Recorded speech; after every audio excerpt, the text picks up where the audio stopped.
All right. What's up, YouTube? What's up, Twitch chat? Hope everybody's having an awesome afternoon so far. We found a pretty cool list for the day. So, had a couple suggestions in chat. People that mentioned that McWinSauce on Twitter, go follow them if you're not already, posted a 4-0 deck list with Mockingbird in Dimir Death Shadow. So that's what we're going to give a shot today. Mockingbird, the new Bloomborough creature, effectively enters as a copy of something on the battlefield, except it gets flying. So you can copy things like your Nethergoyf, your Death Shadow, give them flying, your Psychic Frog, or you can copy opponents' things. So you want to enter as a copy of Amped Raptor with flying, and you get the ETB trigger, or enter as a copy of Bowmaster and shoot their Bowmaster, stuff like that. You got some options.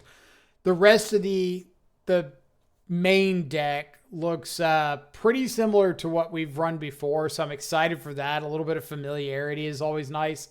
So you see things like the 4 Counterspell, 4 Wraith, 4 Bauble to help enable your Nethergoyf, only 3 Preordain, 1 Tameo, some Stubborn Owl, Go for the Throat, Fatal Push, bunch of pretty common players, full 4 Psychic Frog. So interested to see how these Mockingbirds really shine. In the sideboard, Force Negation, a couple copies of Stern Scolding, 4 Consigned to Memory, 2 Toxic Deluge, 2 Break the Ice, 2 Unlicensed Hearse, and 2 Unmoored Ego. I have not seen Unmoored Ego in many lists, so that's a pretty neat addition. Really good against any of the combo decks that like need their payoff card to win. So we'll see how that plays out.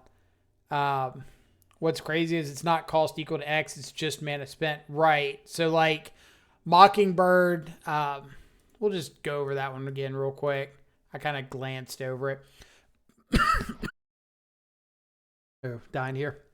So it's X and blue for a 1/1 flyer. When it enters the battlefield as a copy of any creature on the battlefield with mana value less than or equal to the amount of mana spent to cast Mockingbird. So if you play it for 1 blue, you can just get a 1/1 flyer if there's no other creatures on the battlefield. If you want to copy like a Death Shadow, you still don't have to pay anything for X. You still spent that 1 blue mana. So for 1 blue, can enter as a copy of your Shadow, except again, it's got flying. So that's a pretty cool little feature of it, especially in a deck like ours that has such a low curve to begin with. But we'll see how it actually plays out in matches, because you never know how it's going to go until you actually see the games with it. Splashing for Battle Rage is a time for Remand and or Snare main deck. So before we hop into the match, that is something that I was considering, is splashing for Battle Rage and going like high up on Spell Snares and Stern Scoldings out of the board. I don't know when we'll really get a chance to try it. Well, we might actually just try it the second league today. I don't know. We'll see how this one goes.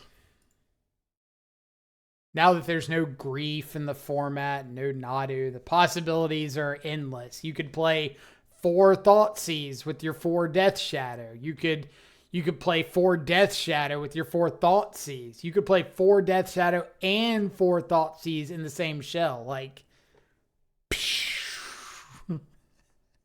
we're just in an infinite realm of options here. With all the powerful 1 mana spells, I think WotC just needs to give us misstep back. So, if you say that in a YouTube video, apparently people are very opinionated on it. If I copy a creature with an ETB, does it trigger? It does. So Mockingbird does enter as a copy of that creature.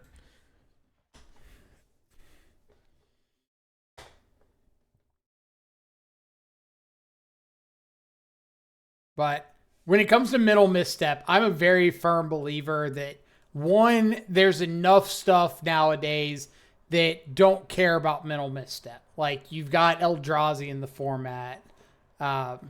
You've got things like FrogTide and Psychic Frog and Counterspell. You've got Leyline Bindings, Scion of Dracos, blah, blah, blah, blah, blah. A bunch of stuff that doesn't cost 1.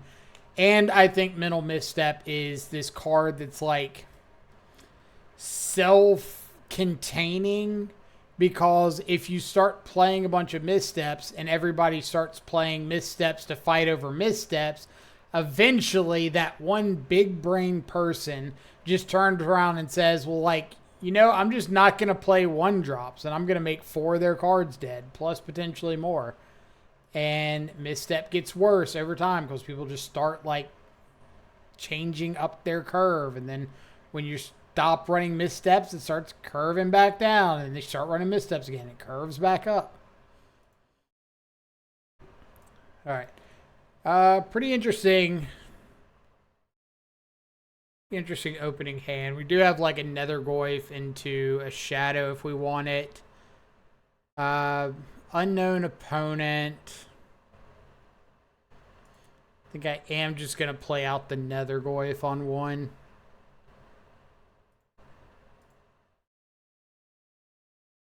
Dude mods me and ghosts everyone for 2 months and only streams at 3 a.m.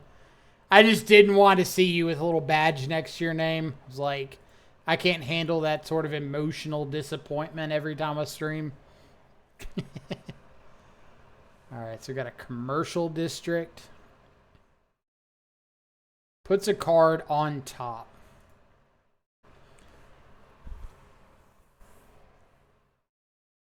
Puts a card on top. So I could attack for 1, hold up counterspell, which I don't hate. What is playing commercial district go? Is this Storm? If it's Storm, then I definitely want counterspell up on 2.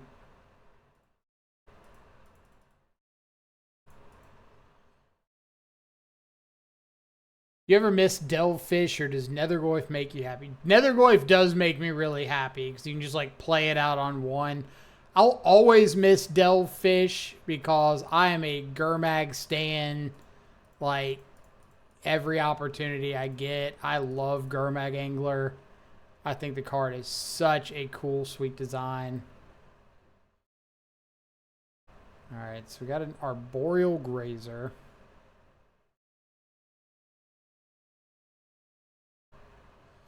Go for the throat, looking a little awkward into a potential. Never mind, no Urza Saga. Saga gone. Get out of here.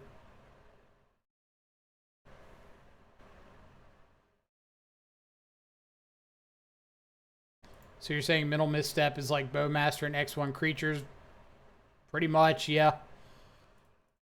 Like it's just a card that as it becomes more popular, people start playing other cards. When it was first kind of rampant in the format, you didn't really have the option. Like you had to play the 1-mana spells because that's what you had available. But we are not in that format anymore. So I'm definitely going to bottom the Fatal Push. I kind of want the Polluted Delta just to grow the Shadow. So I'll keep that.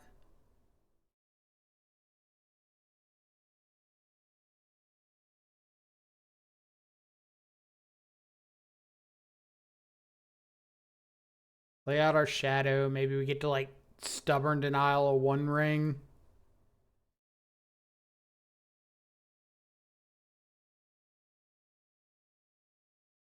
No. More sagas.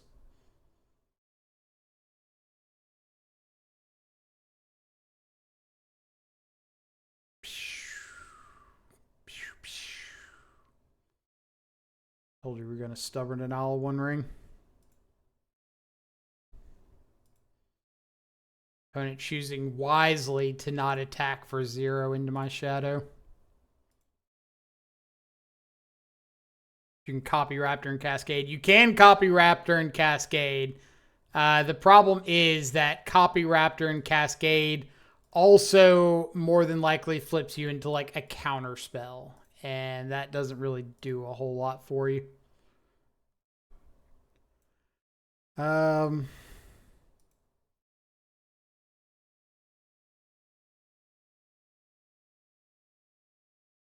Do I want the extra damage? I guess I do, because, like, this Go for the Throat's going to be dead after this anyway. If they, like, block and then Urza Saga make a construct, I can't do anything, so...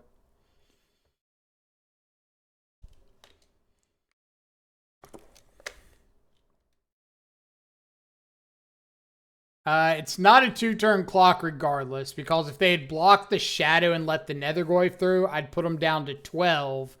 And then next turn, I wouldn't have lethal with the Shadow and the Nethergoyf. It would be 10 instead of 12.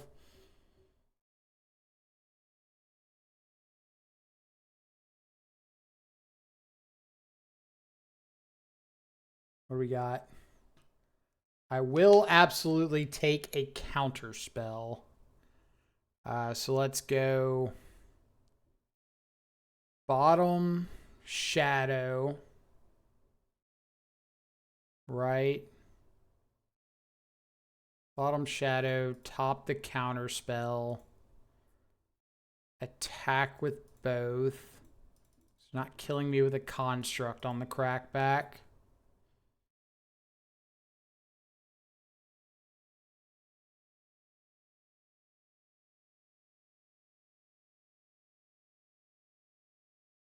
I think in that situation, you're supposed to just block both of them, because not blocking one and going to 2 gives me the chance of drawing into a removal spell.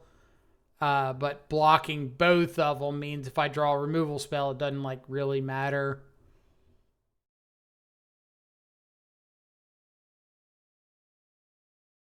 All right, well, this is good for us. This is very good for us. Removal spell. Removal spell, please. All right. Fair enough. On to game 2. So, people were asking about Unmoored Ego. Here you go. Possibly consign to memory. Definitely break the ice. Stern Scolding. I don't think countering Arboreal Grazer and Dryad is enough, but if you have enough to bring out, then Stern Scolding's, like, definitely on the list you could bring in. Consign to memory counters the One Ring, counters Amulet, counters Search Trigger off of, what's it called? Saga. Can also counter a Ring Trigger. So there's random turns like turn 2, your opponent plays a bounce land into their ring because they want to play a 2-drop or a 3-drop. And you can consign the Ring Trigger and just, like, make them time walk themselves because they got to pick up a land and don't do anything. It's a fun little interaction to have in your back pocket. So, Stub's okay, but I do think Stub's, like, a little bit, well, is it better than Consign? Is it worse than Consign? Might be actually better nowadays. Cameo's meh. I got a bunch of stuff in this matchup I really don't want. A bunch of stuff I don't want. A bunch of stuff I don't really want to bring in.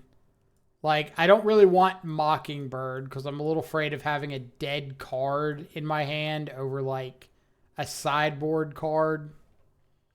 Especially if I don't already have a threat. Like, trim a frog on the draw. I think I might just cut the Mockingbird space board just because I think, like, other stuff is a little better.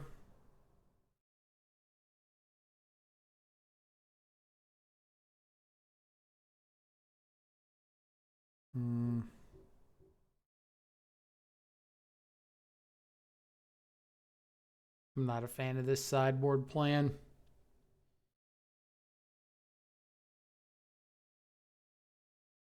The sideboard, like, does not feel mapped out for Amulet.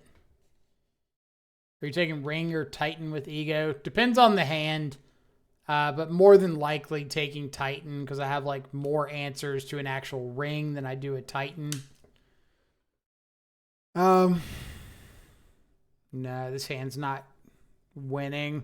I need, like, a turn 1 piece of interaction. If I keep this and they just have like Amulet into bounce land, then I've got nothing going on except for like hard cast a turn 2 frog, but then they got an Amulet into bounce land. So I really want to see a hand with like some sort of interaction,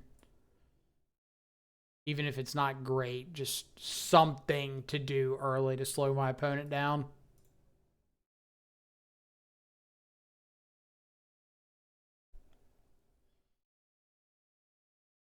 Which is just so much more important on the draw too.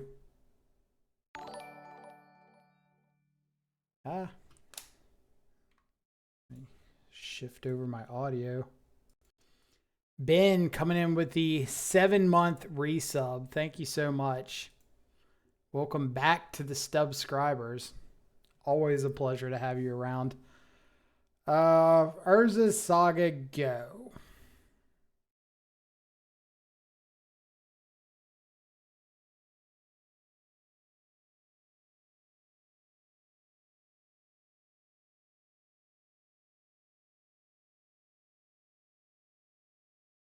I think I can just pass with Stub and consign up. I don't think this like 1 point of damage really matters. Yeah, we'll stub this Explorer here.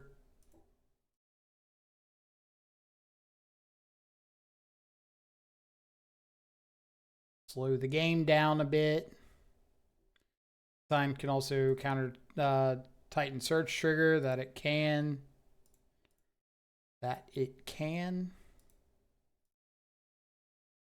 Okay.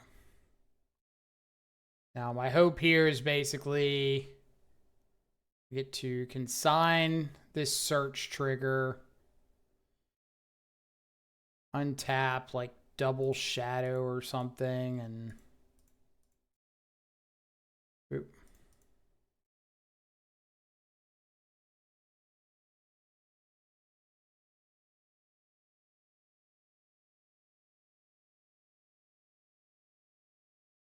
Dryad's pretty good.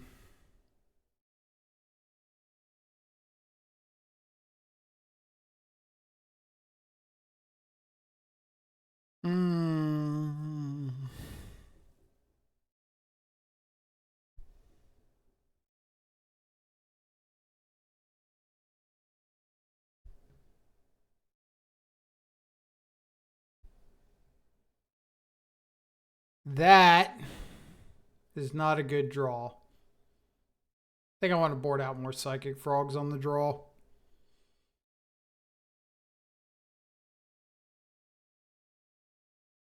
So I could play out a Shadow, let it die, grow the Netherglyph to a 3/4, attack, see if they just don't block, and I get in like a free chip shot. Option number 2 is play out a Psychic Frog.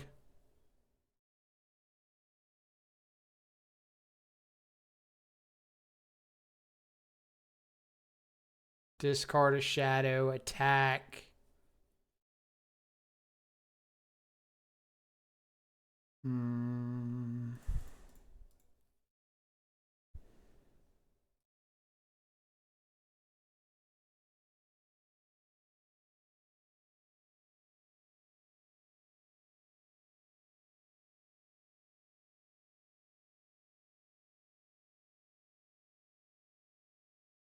Play Frog attack. They can't afford to block.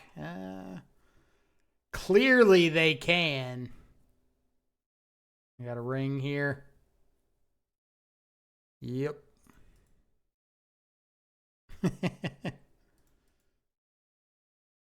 Yet again, in that like Psychic Frog not winning me games mentality.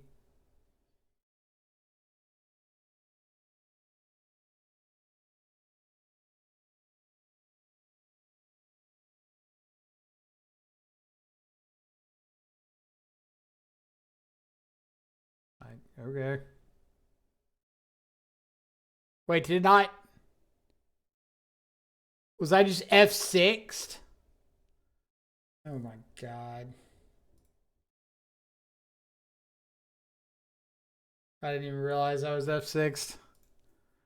Alright, it's not the worst thing in the world. It's like, not really doing much into this ring anyway. But wanted to just discard the hand and eat the Dryad.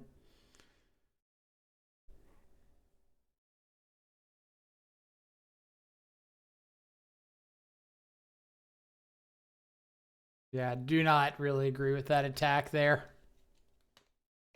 I guess they knew I was F6'd.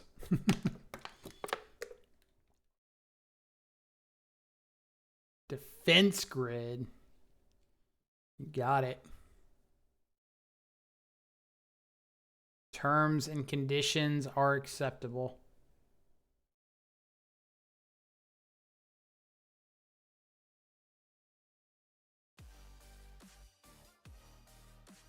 Modest of Mind. Thank you so much for the raid. Hope you had an awesome stream. What were you playing? How'd it go? Welcome everybody from Modest's channel. If it's your first time here, my name's Michael, Control Freak on Magic Online, playing some Modern Shadow. In match 1, or game 2 of match 1. So came in right at the perfect time. Plenty of Shadow content to go. Pablo Salvi, thank you so much for the follows. I'm gonna do my best to not die to a ring here, but you know, kind of how it goes sometimes. Carol FPS, thank you so much for the follow as well. Okay, so I have seen discussion of this card in some of the Amulet Titan lists. There is a combo with this Analyst and like, what is it? The Analyst, Amulet, Shifting Woodlands that essentially lets you like create infinite mana, loop through your entire deck. Because you mill everything with the Analyst. You sack the Analyst to return the lands. Your Amulet trigger untaps them. Shifting Woodland copies your Analyst. You sack the Analyst or the Shifting Woodland copy of Analyst. It goes to the graveyard. It's part of the cost. Then the ability resolves, brings it back, untaps with Amulet, and you just get to keep milling yourself and getting more lands. So it's like a cool combo. Make infinite copies of Titans with Mirror Pool. Yeah, at that point, you can do like whatever you feel like doing to win, right? Just, hey, I've got all of these copies of all of my lands I want, and I'll figure out a way to win. I've got my deck. I've got all my mana.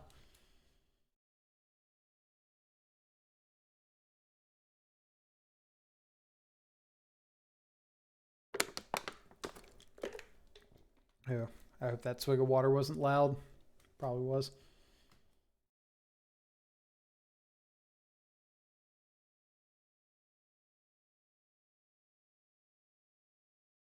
So I have a really funny story about Defense Grid.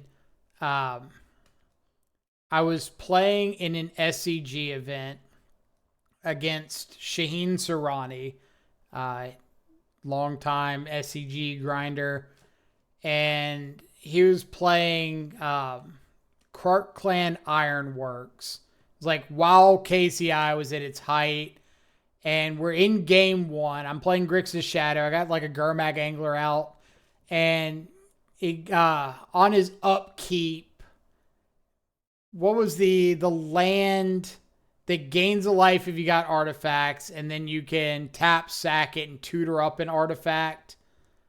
He's got that one out, and he goes and tutors up a KCI, and then goes like, all right, you probably are going to call a judge on me for this.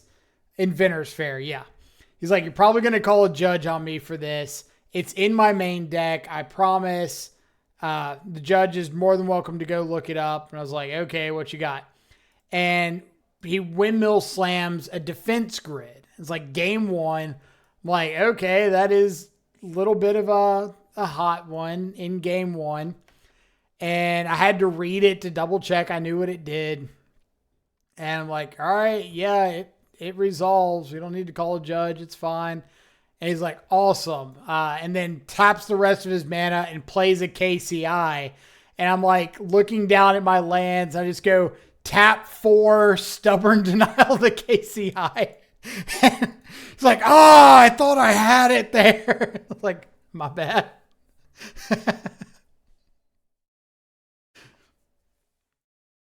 It was a fun one. Really nice dude. I ended up playing against him later, probably like the next year in another SCG event. And he remembered the match, but we talked about it. And he's like, yeah, that was some tech I got from Matt Nass, who was playing the deck a ton at the time, like top 8ing GPs and stuff with it. It's like, Matt's running KCI, or running a defense grid in the main of KCI. And it's like, well, please stop that. Stop telling everybody to do it.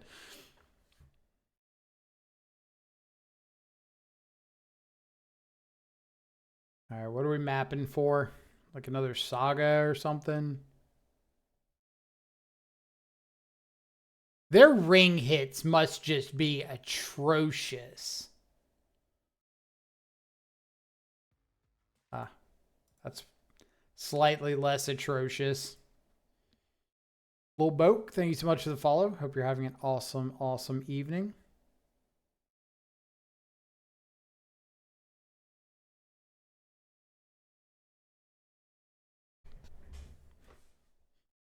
It's a good thing we got grief out of the format, am I right? Oh. It's a good thing there's no grief. I don't know how we'd have a chance.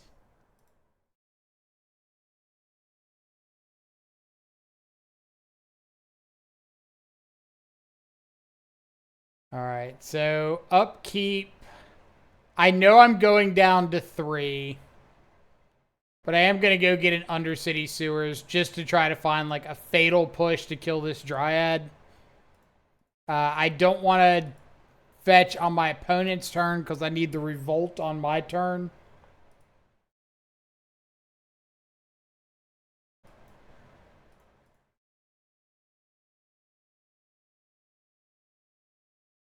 There's a Dryad down. Go. Leads to undeserved wins is what it does. I agree. I had a joke on my ban list prediction video where I was like, the One Ring does not... People keep using this argument of like, the One Ring revitalizes dead archetypes. And I made the comment of like, it doesn't revitalize dead archetypes. It like drags dead archetypes kicking and screaming up to playability with it.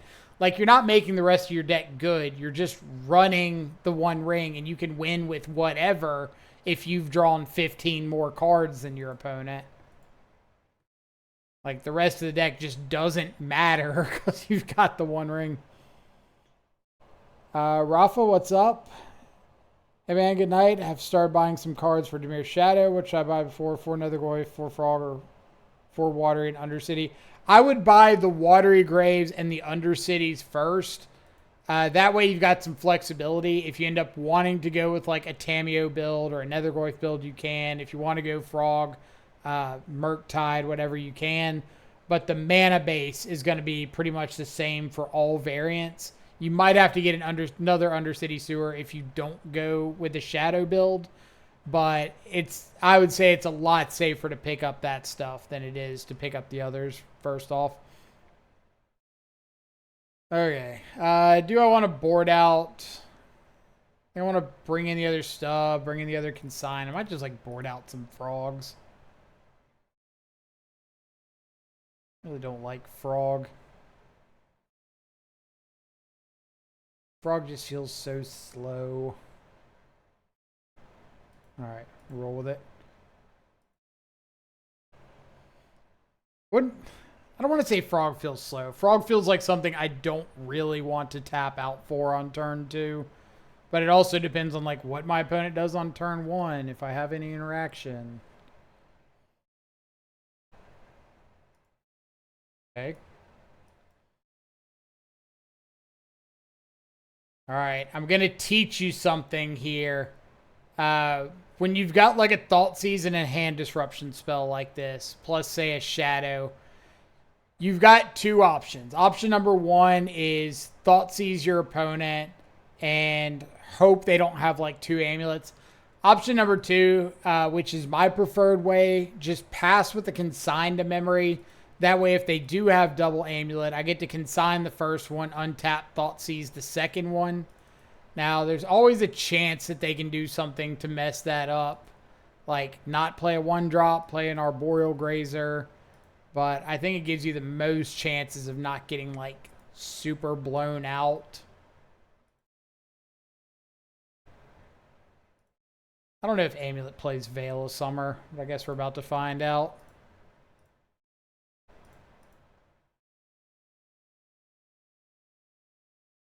Defense Grid, Lumra, Dismember, Dryad. So none of their lands turn 2 are coming into play untapped, which is pretty interesting. I might just take the Dismember and play out a Shadow here so I can start attacking for 4 next turn. They can't play a Dryad. They could potentially play a Defense Grid. But I've got my 4th mana to deal with that anyway. So yeah, I think I'm just going to take the Dismember and play out a Shadow.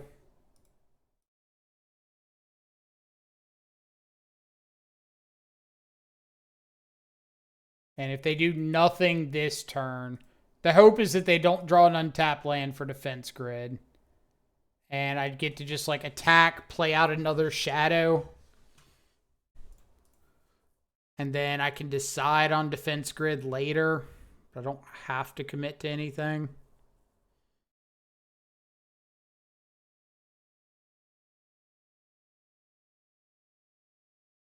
Alright. Attack in with a Shadow.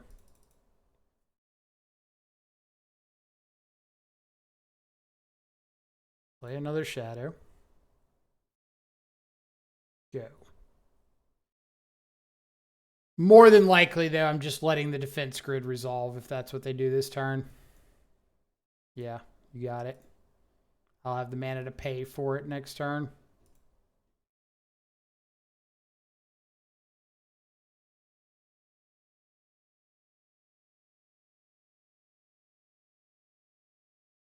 Or we can just kill you right now.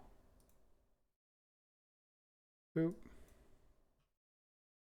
I'm a big fan of just killing the opponent when we have the chance to just kill the opponent. Nice.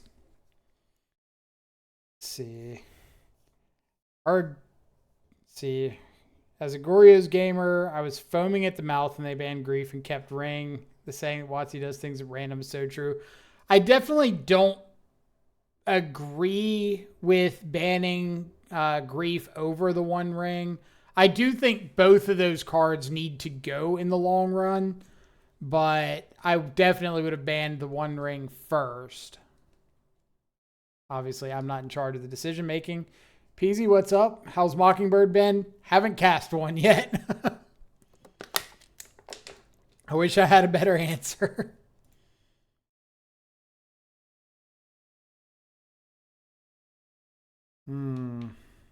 Very slow hand. Very, very slow hand.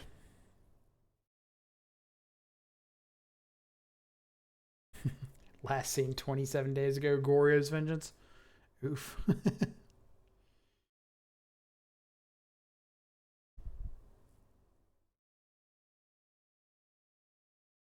All right, so let's bobble you, see if we can make a decision on like this Undercity Sewers versus holding up push. Prismatic Ending. Well, that's usually terrifying.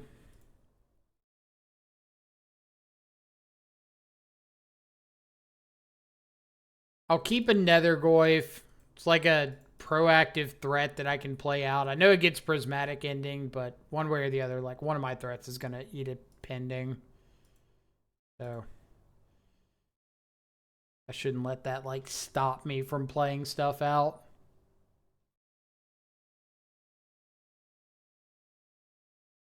Multiple mic streams lately. Am I in a simulation? Not that I'm aware of, but I've been wrong before. Nadu's banned, right? Hedge Maze. Is this just like some blue-green, like Bant tribal draw cards or something? That's usually what I feel when I see these sorts of decks.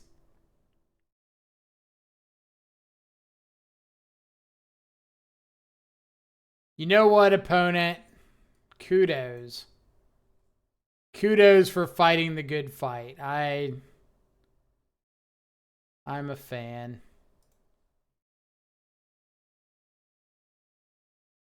Others might not believe in your ways, but I do.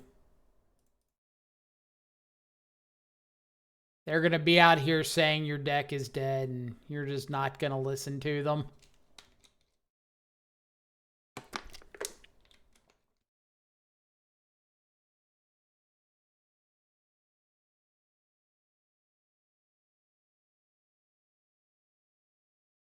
We're going to exile my Nethergoyf.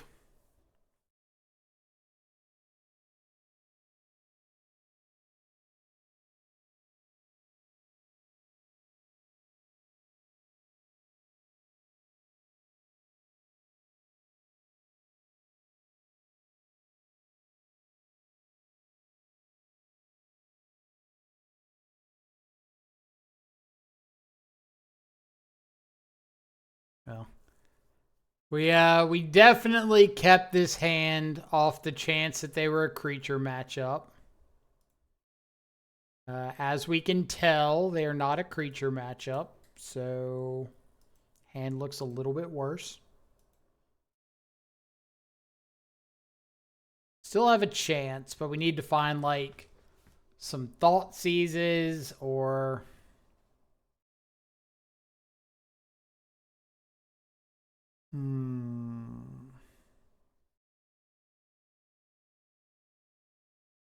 kind of rude. Kind of rude.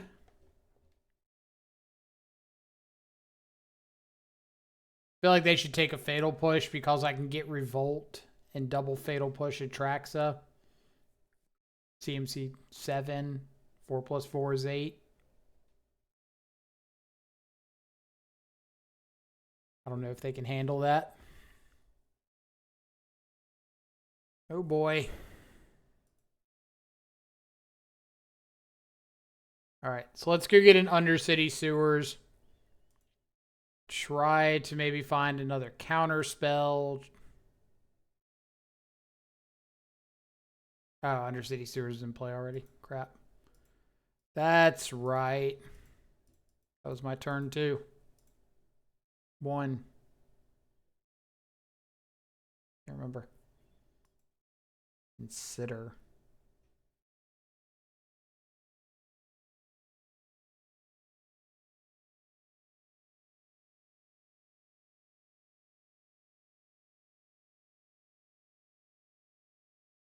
Yeah. Grief Band really hitting them hard, isn't it?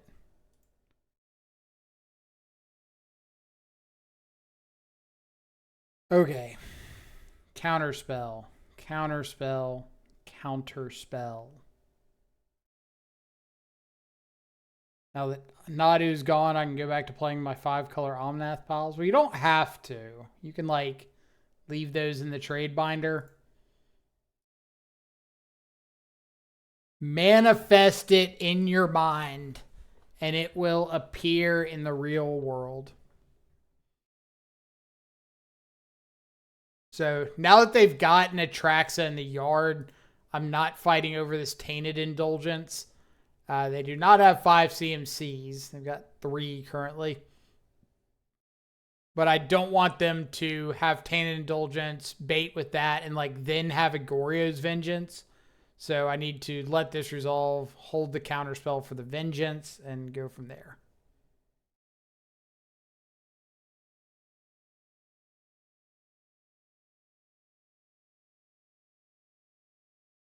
But this is definitely one of the times that Dimir Shadow struggles.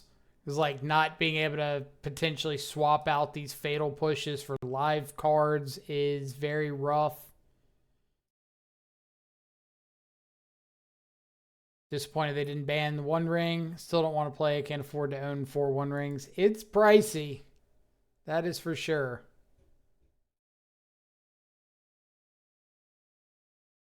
I'm not a fan of announcements like that because it just gives this, like, undue confidence of, oh yeah, I can totally go buy my One Rings now, because they're clearly not going to ban it. And then 3 months down the road when there's another ban announcement and they do hit it, it's like, oh my god, I can't believe they banned my One Rings. How could they?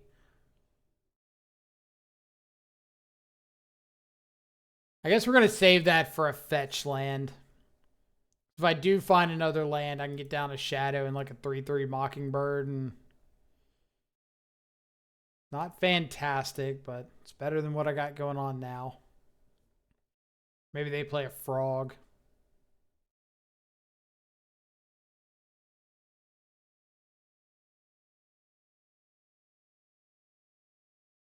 All right. Show me the next one.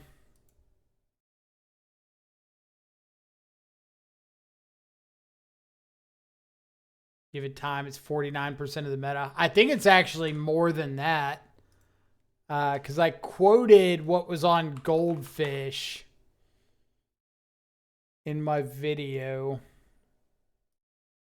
Cards, popular, modern. All right, so it's 47%, but all right, this has still got Nadu included. So yeah, 47, 50%. Could have sworn it was like 58% or something stupid. But also have to check and see what it is after the grief decks get removed from the pool. Like Goryo's Vengeance gets removed from the meta. Living In gets removed from the meta. Those were both like grief decks that were not running the One Ring. I don't know how Mono Black Necro's going to do. So I think Mono Black Necro will still be a deck even without grief. I don't think it'll be as good, but I think it'll still exist.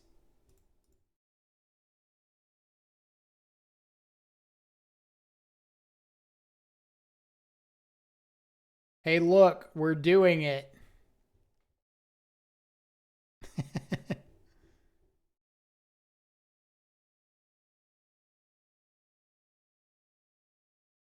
Don't want to auto yield because if they do have like a Solitude, I want to be able to fatal push the Shadow that they Solitude.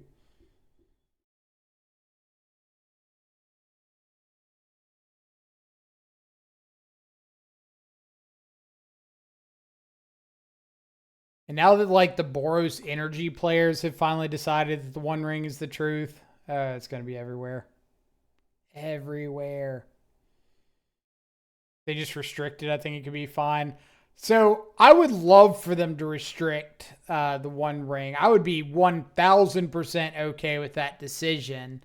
I don't think they would actually go and restrict anything in Modern. And it does, like, just Tron becomes the best One Ring deck in the format because of Karn the Great Creator. Like, the only deck that you can consistently find your One Rings in. Altsies?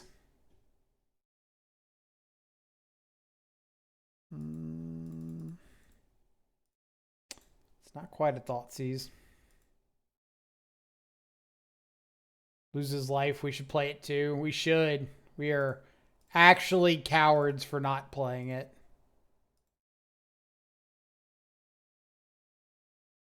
So close.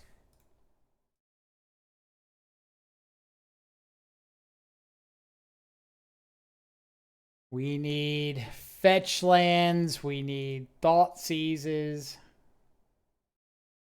But we have fatal pushes. They're going to hard cast Atraxa.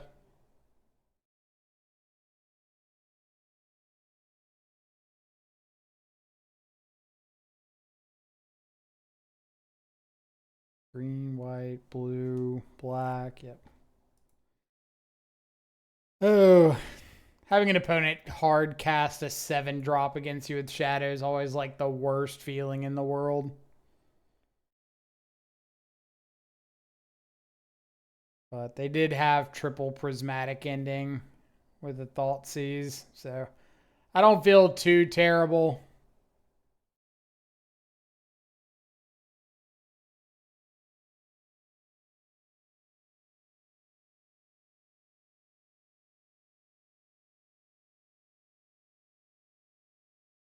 They'll never restrict it. Modern feel like Legacy. You mean like Vintage? I don't think there's any restricted or anything restricted in Legacy, is there? Okay. Step 1, find Psychic Frog, complete. All good. We can't push it. It's a rough life all around to be a Shadow player in the face of a hard cast Atraxa. But that's why we got game 2 and 3. Ugh. I'm a very, very firm believer that when it comes to modern matches, most of the time, game 1 just like doesn't matter. Game 1's a throwaway game to figure out what your opponent's on. And if you're playing something proactive, maybe you can just sneak out a win. But games 2 and 3 are the only things that actually matter.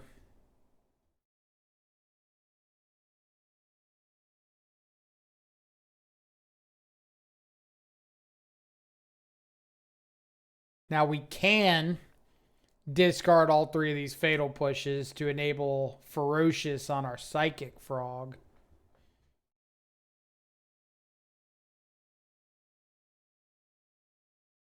Discard. You best believe I'm discarding all of these. They got the bones, dude, so I don't need to discard all of them. Gotta keep some fatal pushes. Is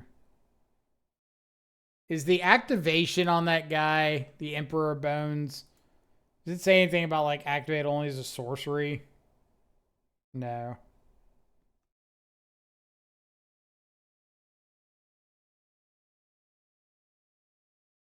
But if they adapt it right away, it doesn't do anything. It doesn't do anything until they actually exile a card. Okay.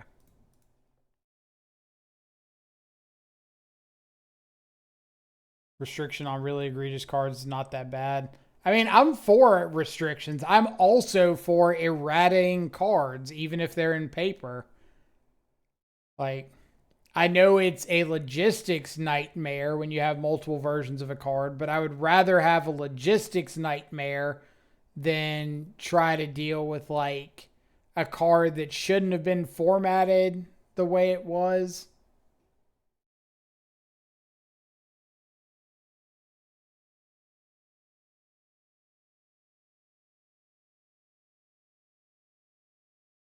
Search your library for an instant. All right, so they just go and get a Goryo's Vengeance. Goryo's like the Ulamog. Here's with counters equal to the greatest mana value among cards in exile. So I've got 1. They've got 2.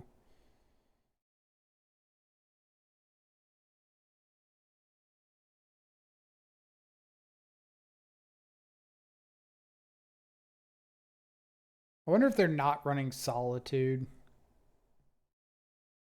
That'd be good information to have going into game 2.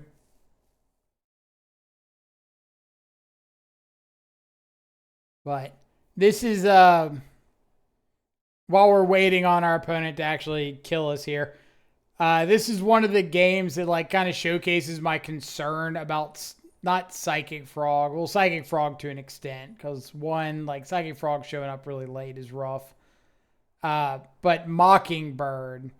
We drew a Mockingbird. We couldn't do anything with it until our Shadow was online, unless we just wanted like a 1/1 flyer. So it needs something else to actually do anything. We're playing against a deck where copying our opponent's creatures is non-existent. Literally can't do it. Doesn't do anything. So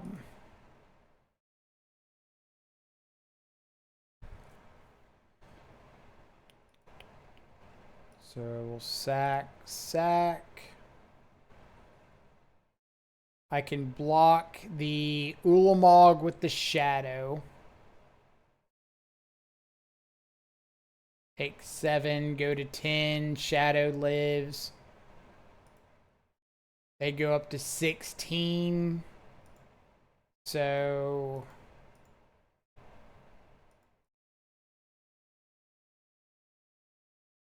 if I find a go for the throat, they're still not dead.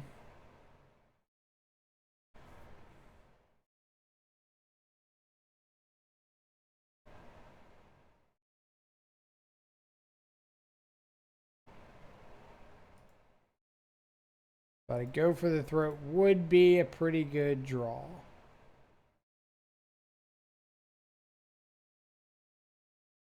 That does not kill. But I can Thoughtseize, attack with the Shadow.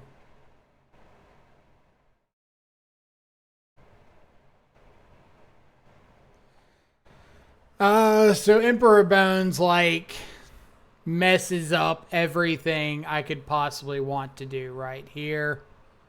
Right? So I can Thoughtseize away the Force, attack with the Shadow.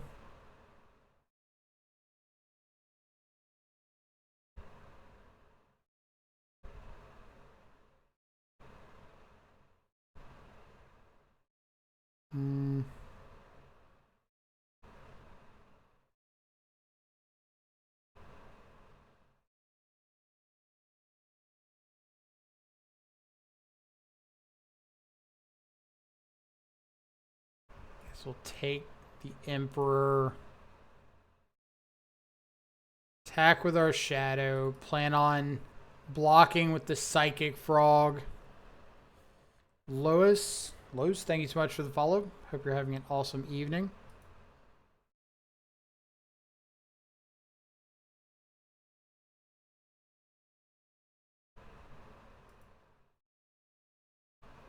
Is this a 2-threat build? No, it's actually got Shadow, Nethergoyf, Psychic Frog, and Mockingbird. But they prismatic ending our turn 2 Nethergoyf. And we saw Psychic Frog late. Saw a Mockingbird in there somewhere.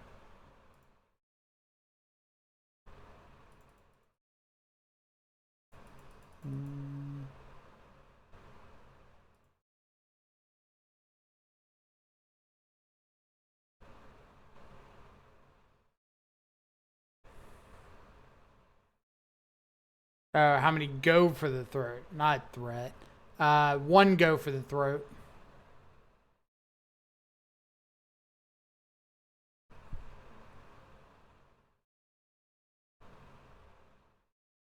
I guess that works too.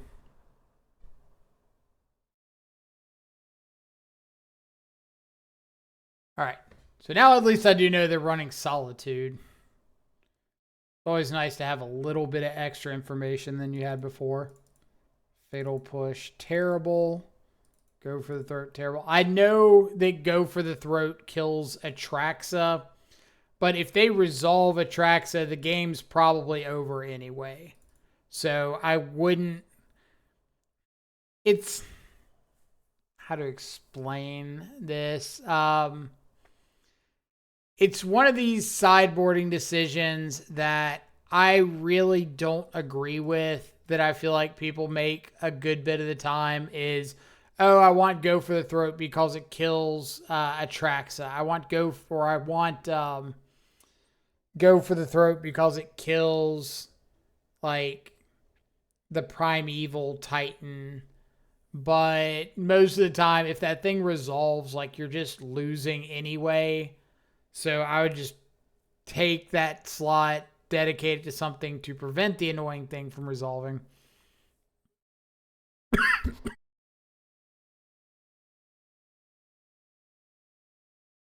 Oh man, sorry. Stern Scolding, I'm not sure about. Like, it hits Solitude, which is fine, but they don't have Grief anymore. I didn't see Phalagi Archaeologist, but if they're running Archaeologist and they're running Frog, I didn't see Frog. Or did we see Frog? I don't think we did. No, we did. We did. Never mind. We saw it revealed off of Traxa. So yeah, Stern Scolding's better. We saw Frog in the main.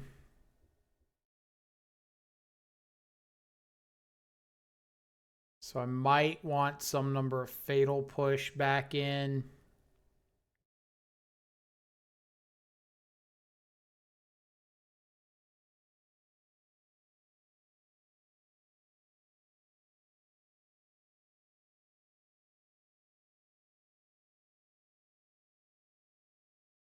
Like a push and a Go for the Throat.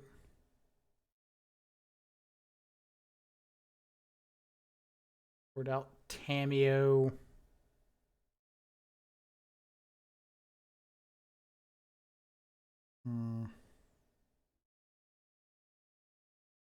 Poured out a Bauble. This sideboard lineup is getting to me. I feel like I just want things lining up a little bit differently. Like count-wise.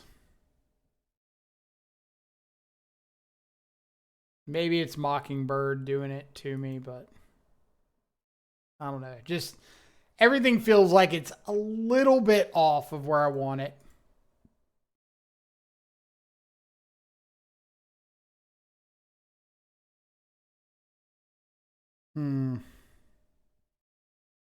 All right.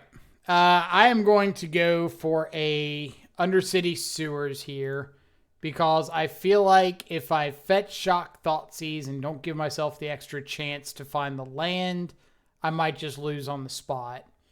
But if I Undercity Sewers and I'm able to find a second land, that's pretty big for me.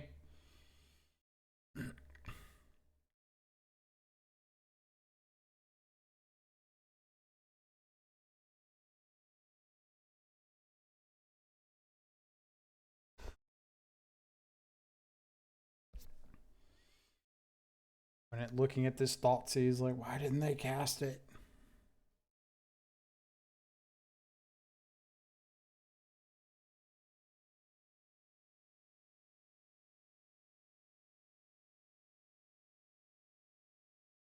Okay.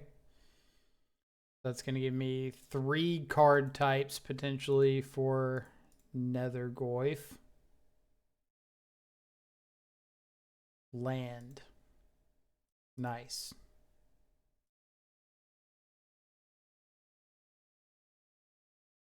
And we'll just play out a frog. Say go.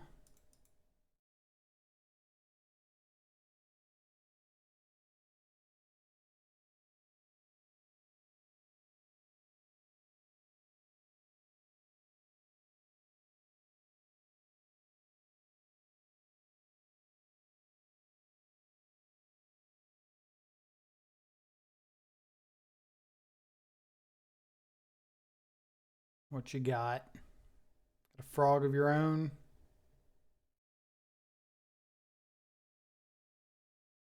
Yep.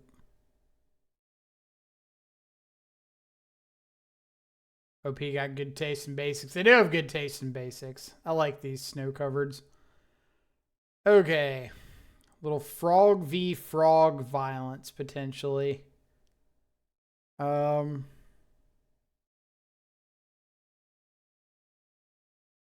We'll We'll make the attack and see what they want to do. I'm willing to discard a few.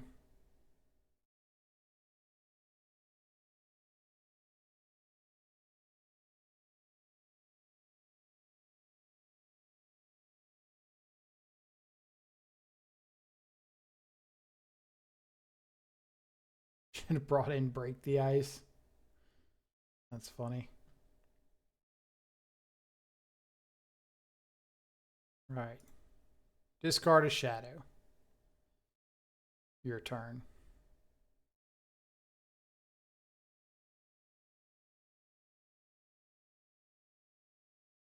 Discard a Flooded Strand. Okay. Discard a Psychic Frog.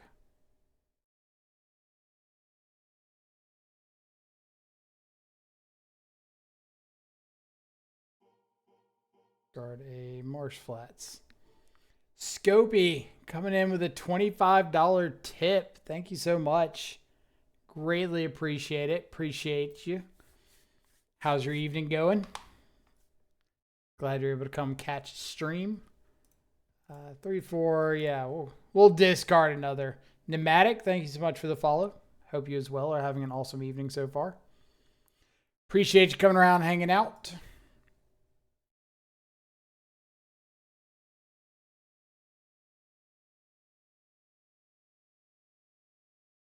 All right.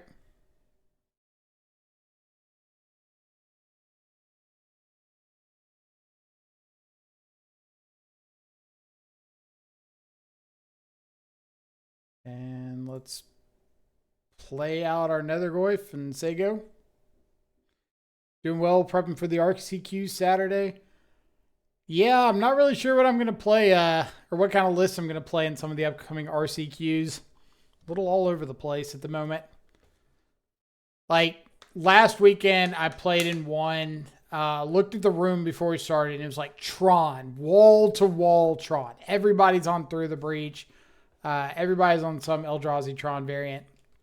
And I sit down round 1, get paired against Tron, win that one, feeling good. And then just like round 2 energy, round 3 energy, round 4 energy. And like, I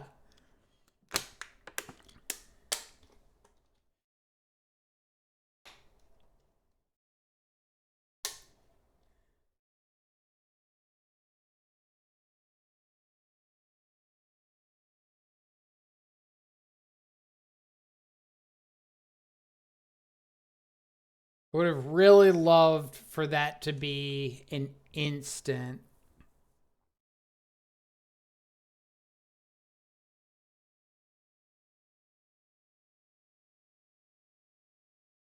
Creature, land. So I could grow the frog pretty easily, or like hop the frog.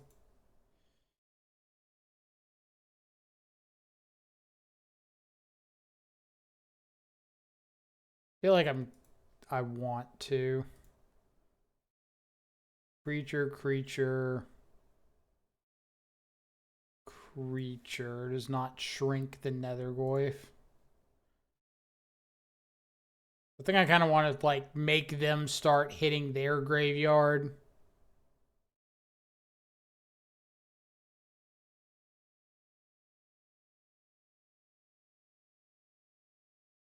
Do you think they're going to go all in on their frog?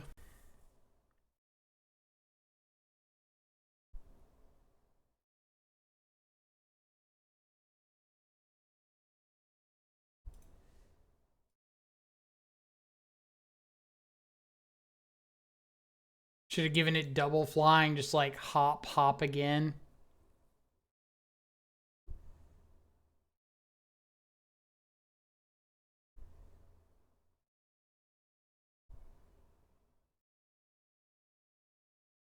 They discard a Tainted Indulgence.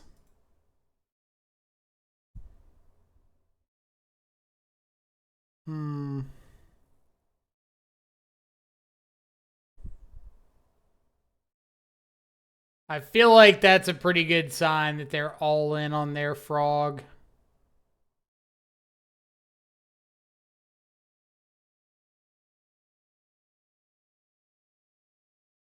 And like knowing that they can outgrow my frog is kind of rough.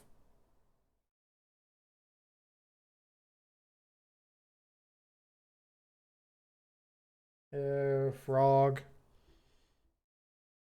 But I can't discard, right? Because if their last card is just a Goryo's Vengeance, they just kill me on the spot.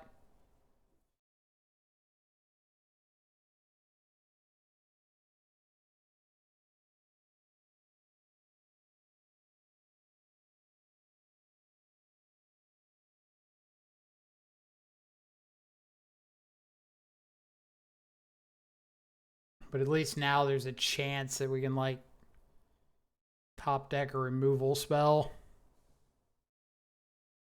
Flying once more for a second time. Flying for the third time this turn. Once more. Alright. You're down to an Ulamog.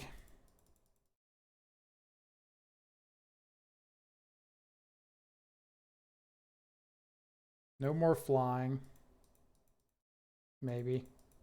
Till next turn.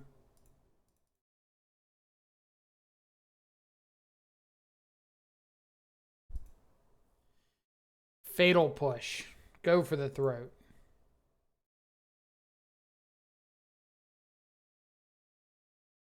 Shadow.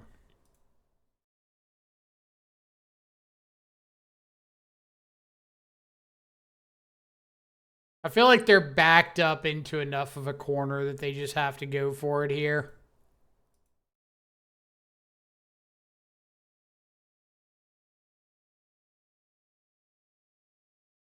I meant like go for pumping the frog and flying, not go for Goryo's Vengeance. But now we are just dead. Or that, or if you want to be fancy about it. Ah, frog. Frog.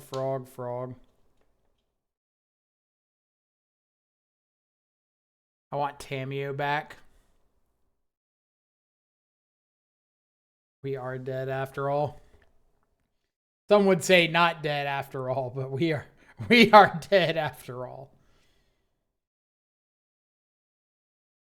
I don't know, like, I know that I mess up play patterns with Frog a lot, but there's just so few and far between, like, lines with Frog that feel like they are winning and like they are actively right. It's like attacking into your opponent's Frog. You can choose not to discard and like put the onus on them to start throwing stuff away. But if you're on the play, you're just like already behind on that battle. So that's a really rough start. And the rest of the deck like wants to be on the play. And you want to use out your cards and be pretty aggressive. So you just have nothing to like ditch to the frog at any point. Unless it's like game one where we have triple fatal push, but then we didn't see the frog. You know what I mean?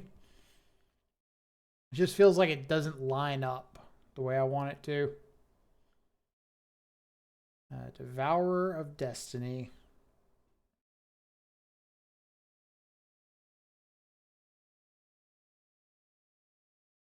I want to play Frog with Echo and Bowmasters. Just like wheel your opponent and 7-ball them. So like, okay, those are the kind of lines that I think are really cool and really sweet, never work out for me.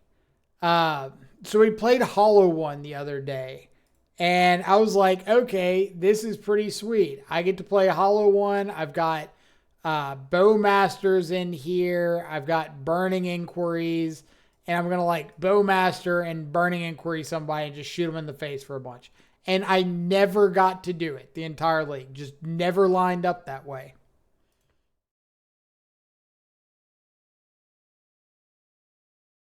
So when I hear stuff like Echo and Bowmaster, I'm like, okay, that sounds really dope. I'm never going to get to do it, but it sounds cool.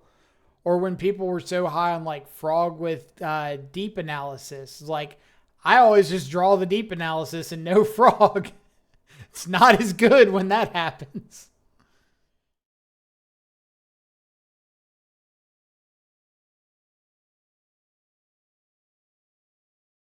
believe those situations are called Magical Christmas Land. In theory, yeah, but a lot of other people seem to see them a lot. So is it really Magical Christmas Land if it just happens all the time?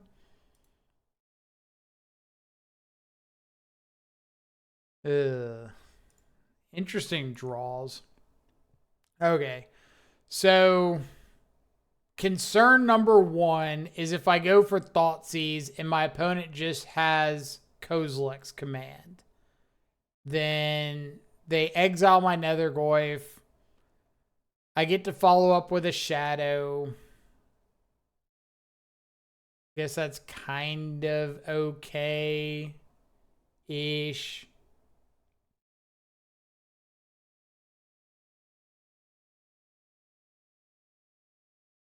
Okay. I'm going to lead with attacking. So if they do have like a Kozilek's Command, maybe they decide to go ahead and use it. I doubt they do, but it's worth a try. Only giving up like 1 point of damage by not Thoughtseizing first, so it's not the end of the world.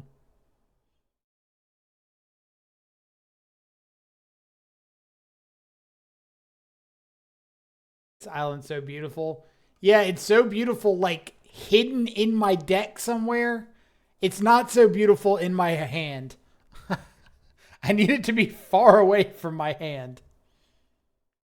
Ah, they did have the command. Okay, so let's take that. Really shocked that they didn't try to Kozilek's Command my Nethergoyf there. And we'll fetch Shock and play out a Mockingbird. They got a Grove of the Burn Willows, so it doesn't make a whole lot of sense to cast out a Shadow into that. But I might play out the Shadow just to let them kill it and grow the Nethergoyfs. Very good chance that I do that.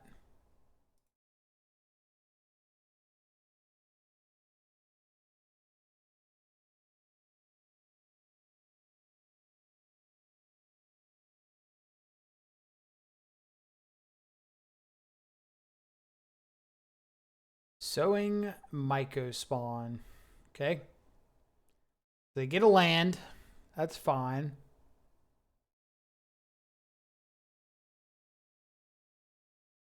They conveniently do not make green mana off of their Grove of the Burn Willows. So, for better or worse, my Shadow does not die immediately.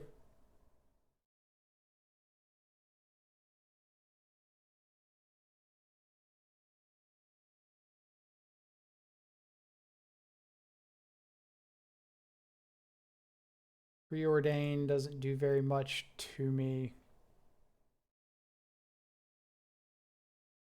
I could cast the Fatal Push. Try to get the damage up. Let's start by attacking. See what they do.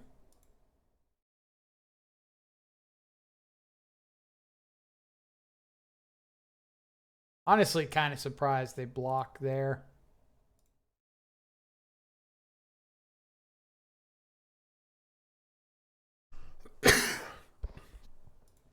Y'all probably heard that cough. Sorry. Sorry. Through the Breach, Devourer. Oh my god, they killed my 1/1 Shadow and gave me 2 power. Ah. Say it ain't so. See what I'm doing there is called sarcasm. We're like, they did the thing that I didn't want them to do. I can't believe it. All right. I'm going to leave this Flooded Strand uncracked.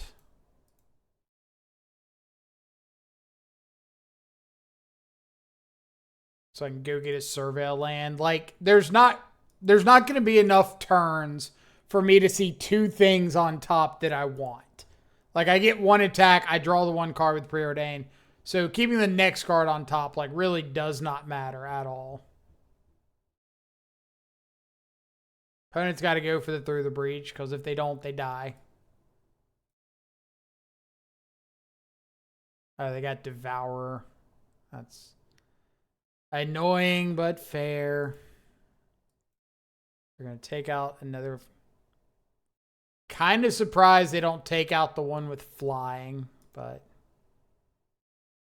you know, to each their own.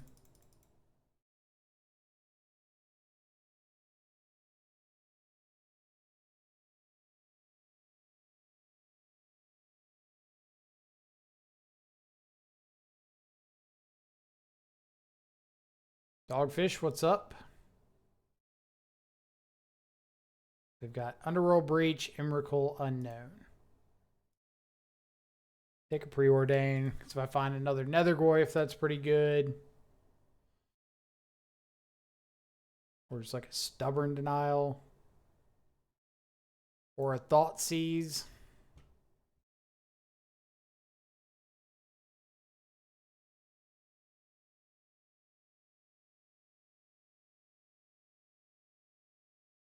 Bye, bye, bye, bye, bye. Giving up on the battle for a bit. Figured I'd come hang with, watch the Shadow King. It's a very lofty title. Very lofty title. All right, opponent. Would you like to put it through the breach on the stack? You would like to wait.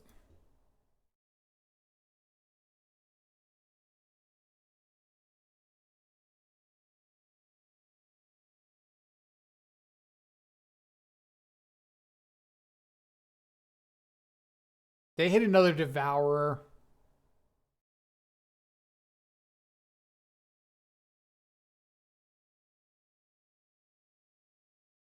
This. It's either Kozilek's Command or Scoop.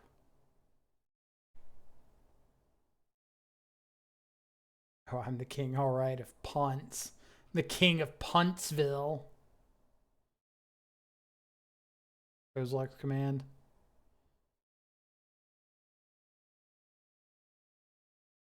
No. It's a really good thing that this Mockingbird isn't an illusion. I'll have to sack it when it gets targeted. That'd be rough.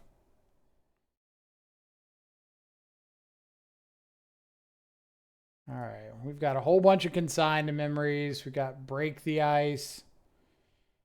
We've got Unmoored Ego. Force I like. Unmoored Ego a little bit like lower on, but maybe.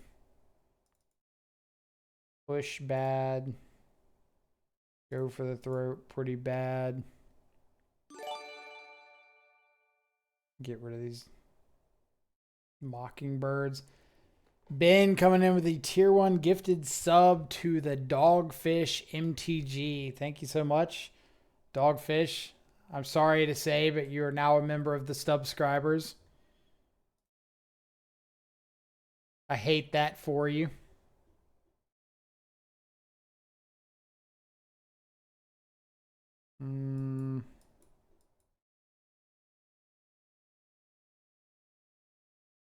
I even want a frog.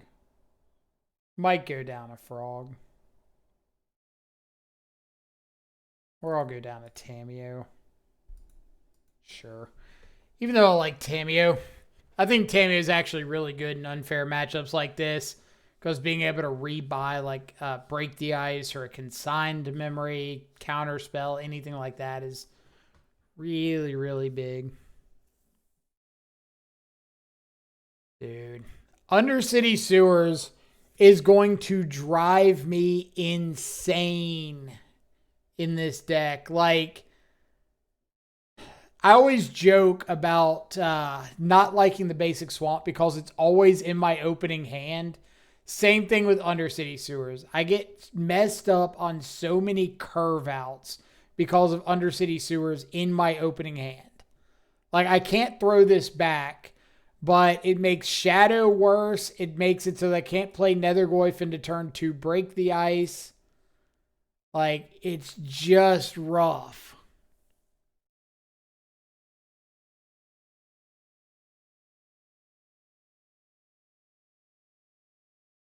But it's just always there. always in hand. You have a special gift with starting with those. I don't want that gift. I want to return it. I'll take store credit. It's not my birthday. Whatever I got to do to get that gift out of here.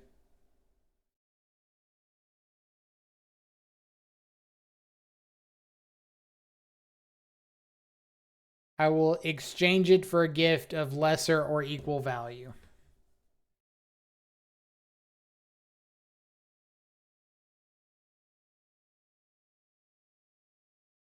Turn 1 Temple.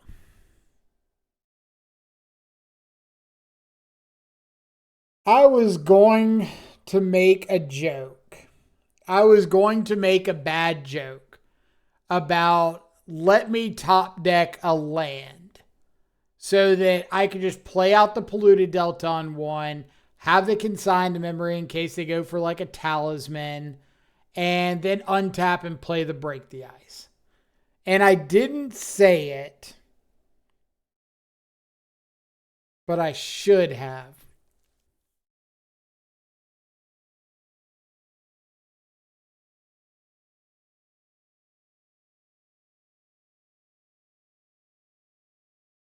I regret not saying it. Every fiber of my being told me to say it. And I just didn't.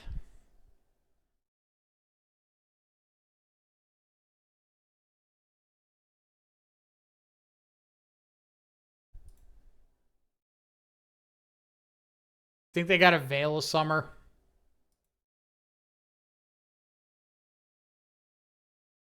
Ooh.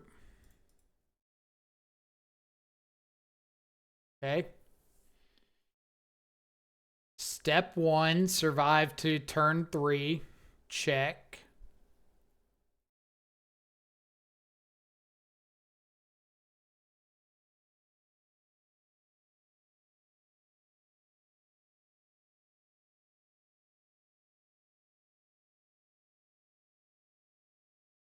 Mm-hmm.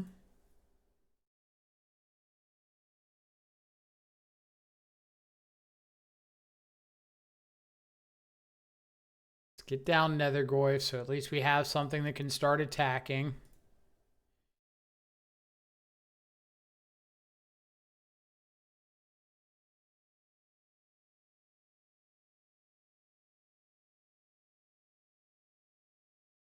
If they play something like a Myco spawn, I'll definitely counter that. 1 ring.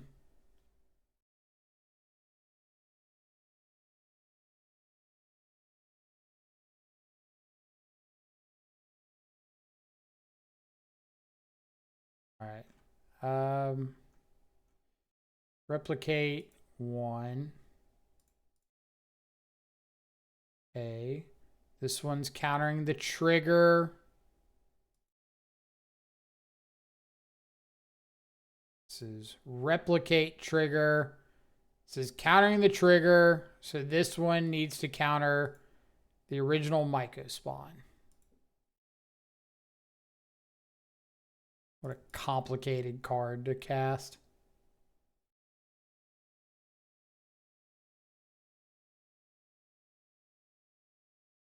That gives me another card type for Nethergoyf, so we'll definitely take that. Go ahead and attack for 5. Now, I would like to unmoored Ego. I would also like to get down Shadow. There's a pretty good chance I'm not going to be able to do both of those things.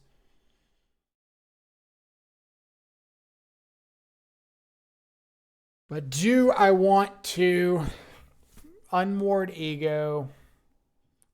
I'd probably rather just play out the Shadow and then I can figure out the unmoored Ego next turn.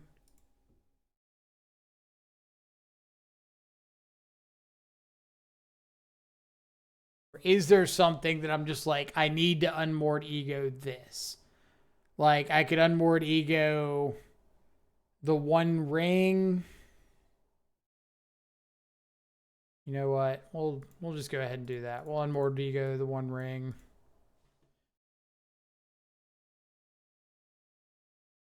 1 ring. Devourer of Destiny, run afoul. That is a choice. 1, 2, 3, 4, 5. So even if they draw a soul land, they cannot cast a Devourer of Destiny. They completely took out all of their Through the Breaches.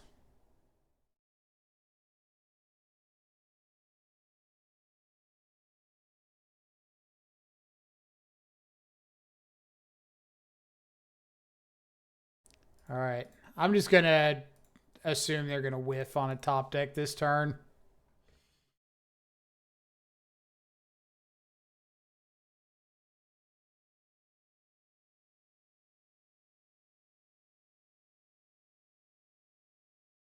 Ego to Devourer. Could have egoed Devourer, but like I don't think Devourer's beating me. Even without like top decking a Thoughtseize here. I just don't think Devourer is the thing that's like going to cause me to lose this game. Annoying, sure, but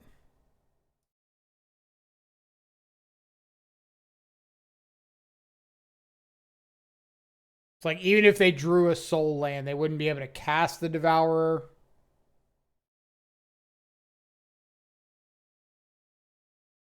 Nice. But I guess if you wanted to name the Devourer just to guarantee you could get a hit, then that's probably not a bad idea since we saw him reveal the Devourer at the start of the game. But I feel like I'd rather name something that's actually could cause me to lose. Like if they just go runner rings.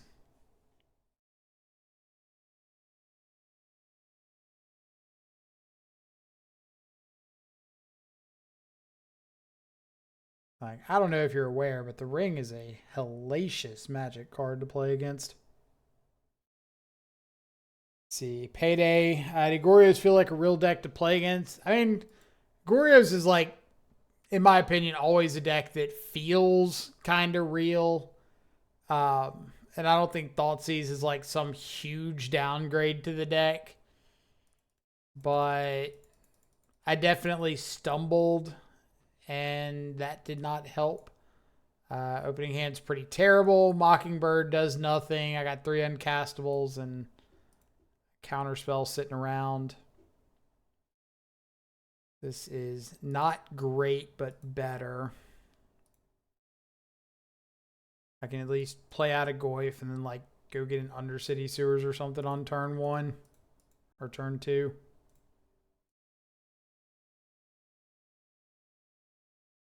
Ring is fine. Is ring fine? Are we coping? Got a healthy dose of copium going on here.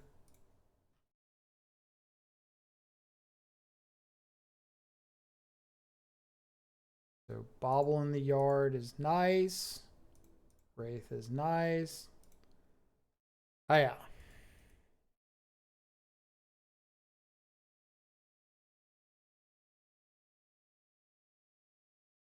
It's fine. It's not fine.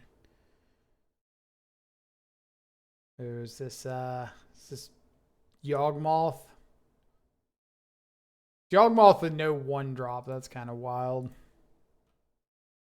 I didn't know this deck could actually have hands with no 1-drops.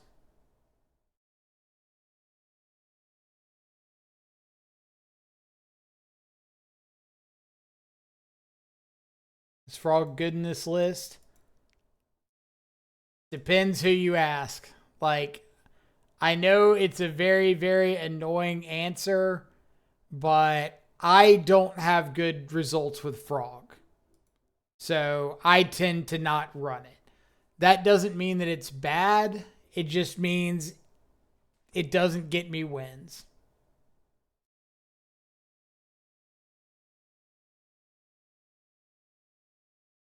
All right. I could sink into Stupor the Bowmaster and get in for 4. But I think I need to save it for like a Grist next turn. Try to buy myself a turn to find a counter spell.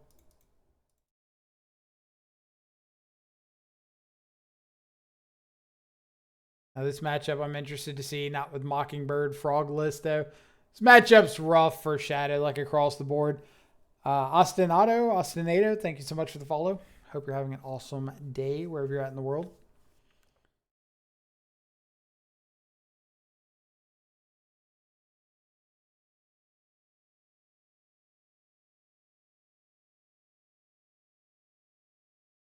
So this probably means they just have another Bowmaster.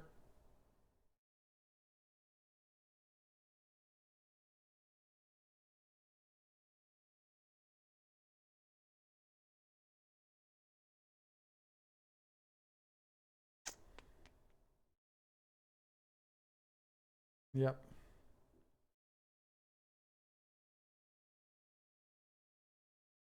So many Bowmaster, so little time. Taking the 3. I'm not cracking this bauble. Feeling the same, not feeling this the synergies with Shadow and Frog. Yeah, like, I don't really feel the synergies with the Shadow. I don't really feel the synergies with Nethergoyf.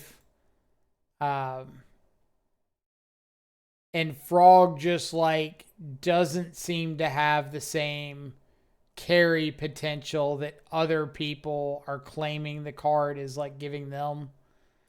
All right. You're going a little too wide for me. Don't think there's anything I can draw without having to crack Bobble. And if I'm cracking Bobble, then I'm just dead in like 2 turns. We'll go to game 2. But like the Frog, there's so many like matchups that I find a Frog, and even turn 2, I'm like, there's no way I ever want to tap out on turn 2 for the Frog. Especially on the draw. Like, giving your opponent turn 3 untapped in Modern is detrimental. This is a turn that things like Grist out of Yawgmoth come down, Blood Moon comes down, Amulet Titans playing actual Titans on turn 3 if they didn't have it turn 2. So playing out the Frog on turn 2 has a very, very high risk associated with it. But if you're not playing out the Frog on turn 2, when are you playing out the Frog? Because it just gets worse the farther along you wait to throw something away to it. So are you just going to like sit onto this Frog until it's turn 4 or 5 or something and you can play out Frog plus Counterspell? Frog needs pitch cards. It needs pitch cards, and it needs like things that care about being in the graveyard. And this deck, for the most part, has a very tough time with both of those things. Like, you care about card types being in the yard sometimes, but you don't necessarily care about any specific card like needing to be in the graveyard versus your hand.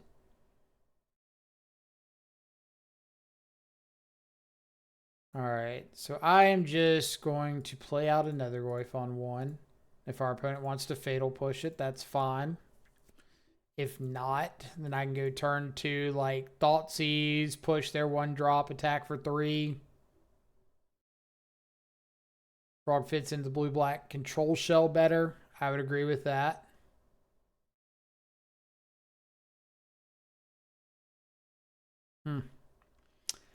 Suddenly, Dorothy realized she was not in Kansas. Double Boggart Trawler.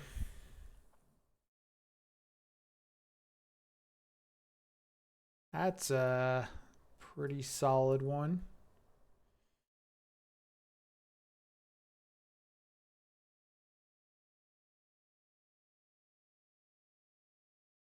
So, is in fact not Yawgmoth. is in fact Soultrader combo. Interesting. So, not a lot I probably would have changed out sideboarding wise. Maybe Unmoored Ego on Soultrader. Hearse gets a lot better.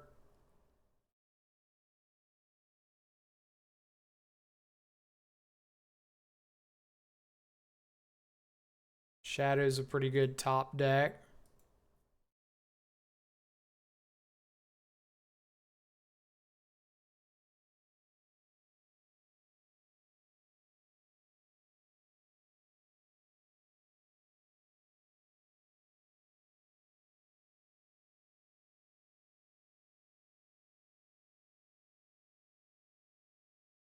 Which RC am I going to? I have not decided yet. Probably North Carolina. Not 100% on that, but I do have like friends in Oregon, so I wouldn't mind going to Portland. But North Carolina is probably like the more manageable choice.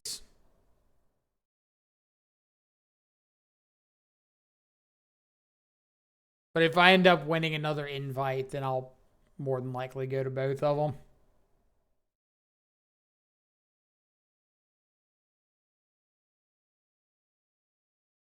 All right, Troller down.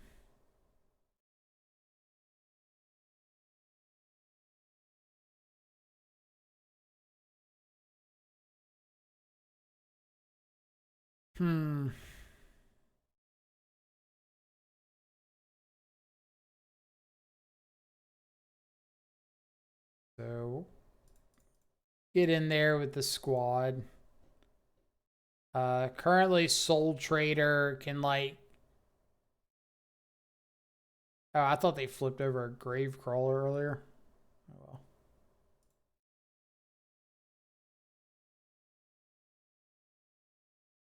Basic island instead of a watery grave, because I can keep the watery grave in my yard in case I decide to fetch with it later. Fetch it up later.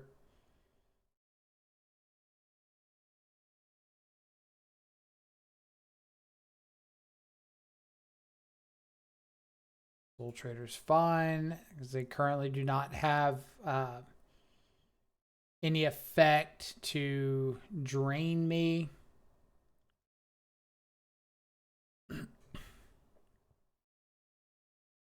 Sack Bloodghast for some treasures, that's fine.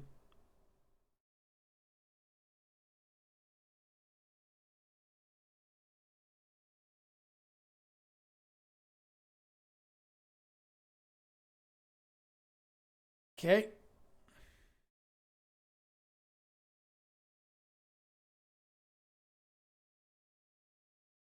That is good, but I'm not dead unless they find a Gravecrawler off this. Is Daybreak giving you an account? Yeah, it's supposed to be done, I think, this afternoon sometime.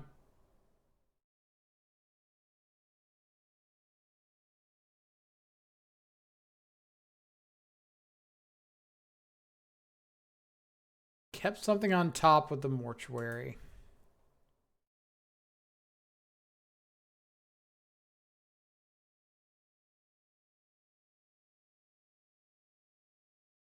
Counter spells good. Payday, thank you so much for the follow. Hope you're having an awesome, what's today? Tuesday, wherever you're at in the world. So I can attack with everything. They could just block like Soultrader on Nethergoyf.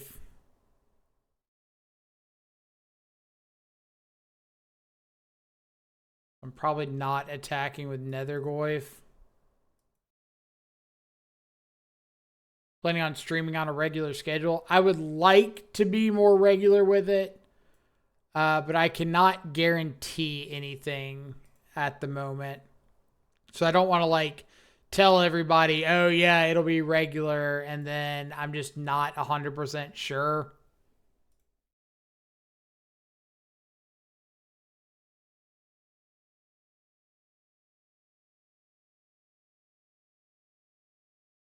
All right. See what opponents got off the top. Off the tizzy. Marionette Apprentice. No, thank you. One Zulaport, bad enough. We don't need two of them. Also puts an instant in the yard for Nethergoyf.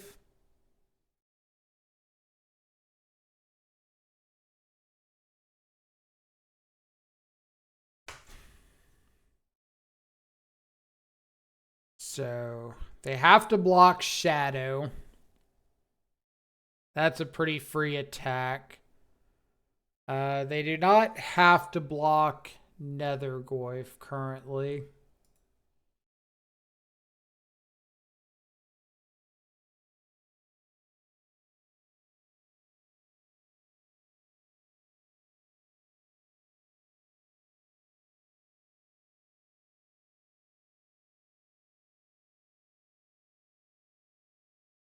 But if they just sack something, gain a life off the Soultrader, then it's probably better to attack with the Nethergoyf, but they also have 3, 4, but no, I can't. Scratch that.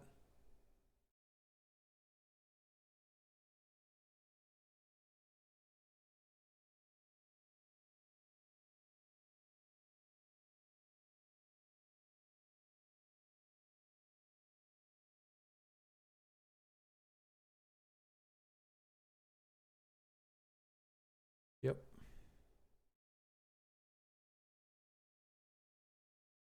Spy Master's Vault.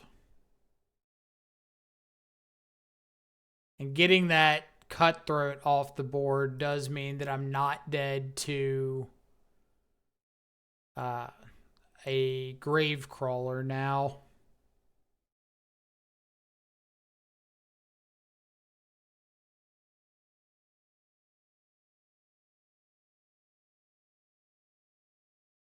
Come on, tomato.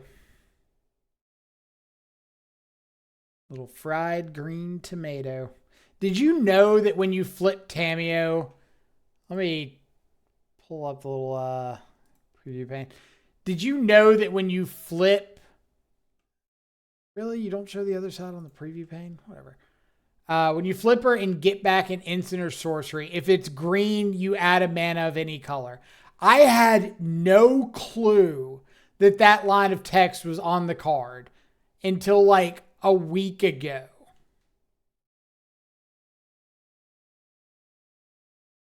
It's like the most random line of text anywhere. Just, oh, if you got an instant or sorcery, then, or if you get it and it's green, you add a mana of whatever color. What? Come again?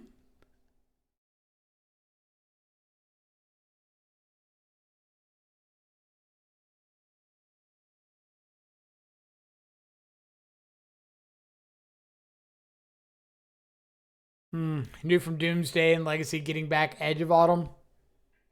Didn't know it existed. We didn't want to counter Bowman with the Unearth.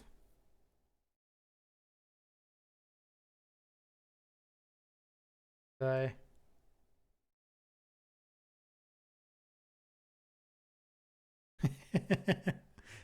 No, you're good. Do I want to block this? I probably need to, right?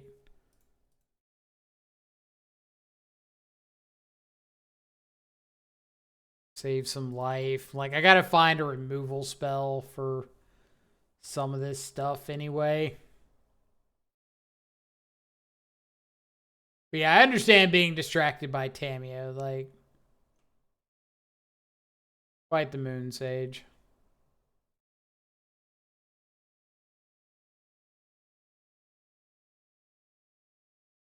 Something good.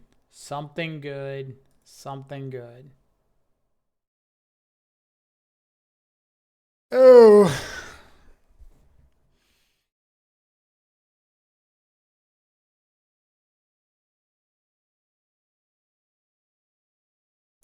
Why is it like gotta be good, but I don't know if it's good enough?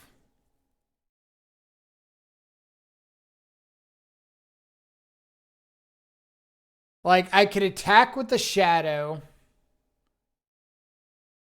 They block with the army token. I can fetch, fatal push the Soultrader. If we countered Bowmaster, we'd have lethal. True. I also could just attack with both. Attack with both. They or crack the clue. They ping me for 1 down to 5. I fatal push the Soultrader. They block the army token on the shadow. That's kind of fine. All right, I'm going to do that. I want the card. I'm doing this before damage because there's like no way that they don't block with the army token, but I don't want them to I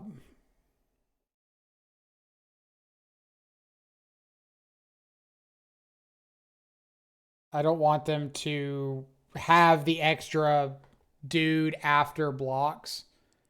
So yeah, shoot that.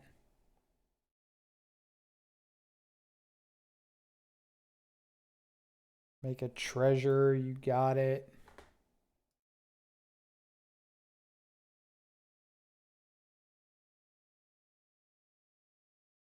All right.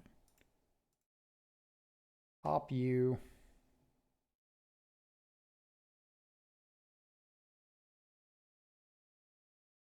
Play a land, because why not? Say go.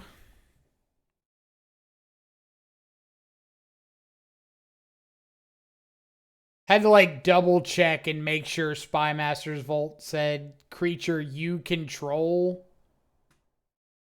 And they couldn't just like shoot or kill something and then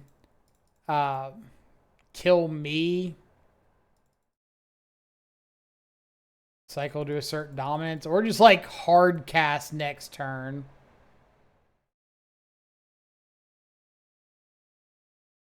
That might not be enough. There's the Grave Crawler.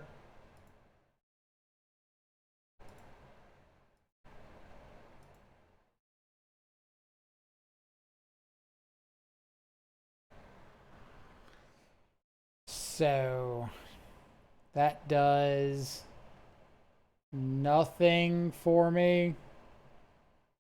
Creature instant land. All right. Boop. Go.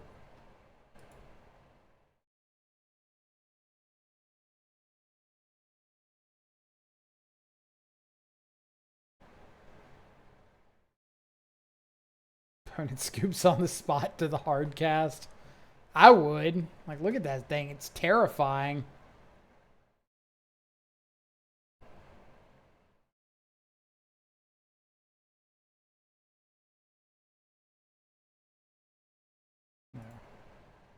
I don't want this thing dying.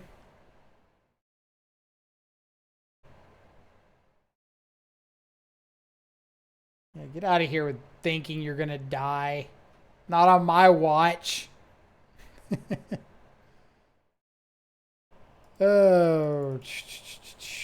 So if I just fatal push the Bowmaster, they can vault.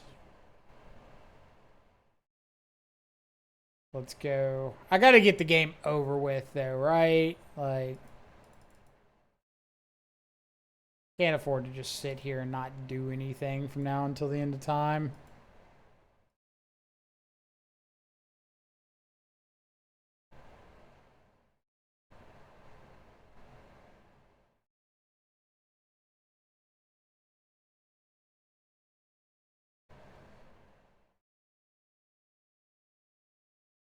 block you. We'll fatal push you.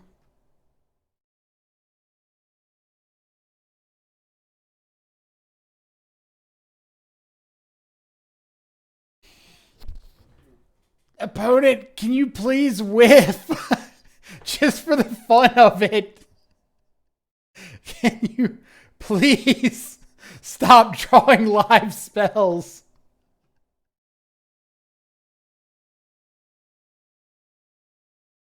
I get to connive like 4. Ugh.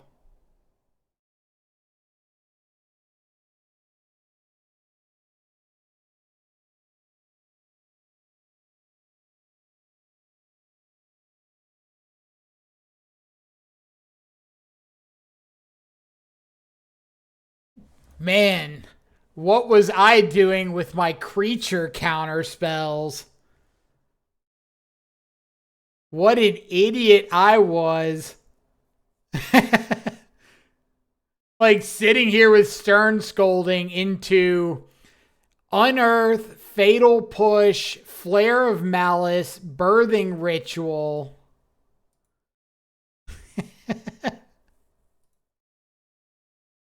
Boy, was I the fool. Oh, you would have won the game like 12 turns ago. All right. Ugh.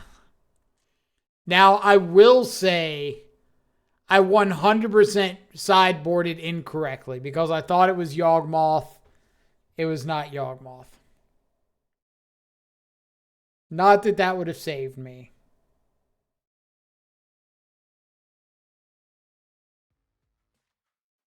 I admit that. Wait, we weren't dead. We could escape. Well, they would just like attack and something dies and the Marionette Master triggers and kills me. Or they just pass through the turn, Birthing Ritual into turn, sack the dude, we die.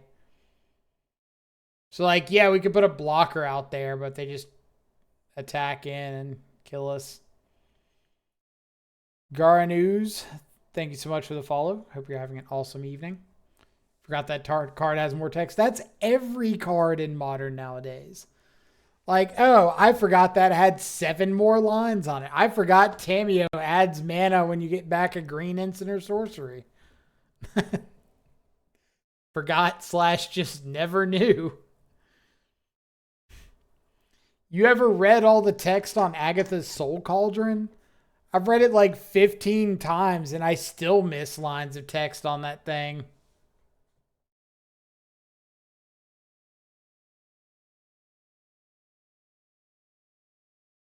Let's go find Soul Cauldron. Soul Cauldron. All right. This is a good looking Shadow Mockingbird hand. Okay. So Agatha's Soul Cauldron. The first like 5 times I read this card, I was like, oh, you get to exile stuff from your graveyard. You get to give your things those activated abilities. That's kind of cool. Like, yeah, it's interesting. It's got like some implications in Yawgmoth. And then I read, oh, you can exile a card from or a creature from a graveyard. Doesn't have to be your own graveyard. So I had my opponent exile my Flage, or not my Flage, my Kroxa. It's like, oh, that's pretty good. And then the second time was like, oh, exile a card. Doesn't even have to be a creature. You can just exile whatever you feel like exiling. After they shrunk one of my Tarmogoyfs with it.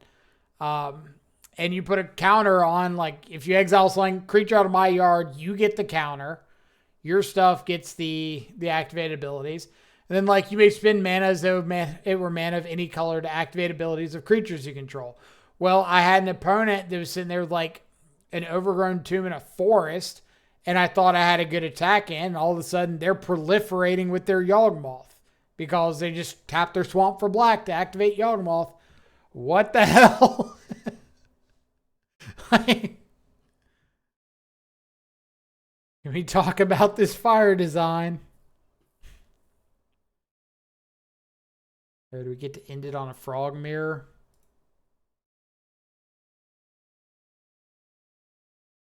Watery Grave, pass. some might lead you to believe this probably means that our opponent has got something like a Consider.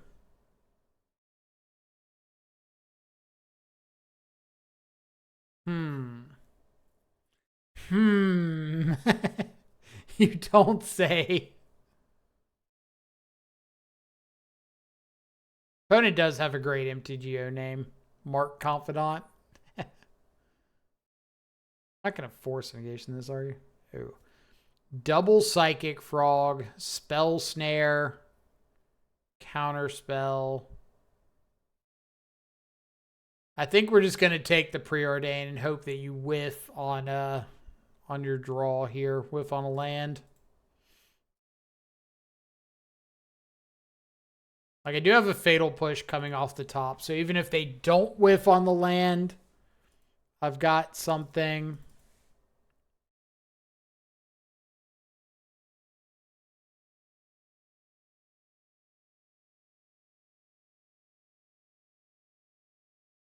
Archmage's Charm is probably like best card in the hand, but they are so far off of Archmage's Charm. My OPs don't whiff. Mine usually don't. This is kind of rare territory, and I'm not sure what to do with this information.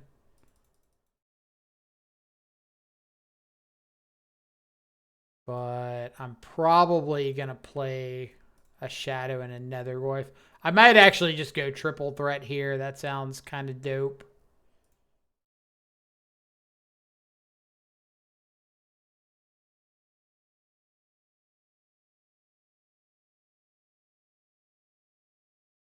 So let's play a Shadow. Play a Netherglyph.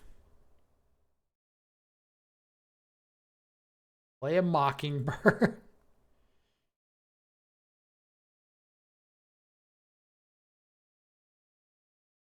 Any strong opinions on Mockingbird yet?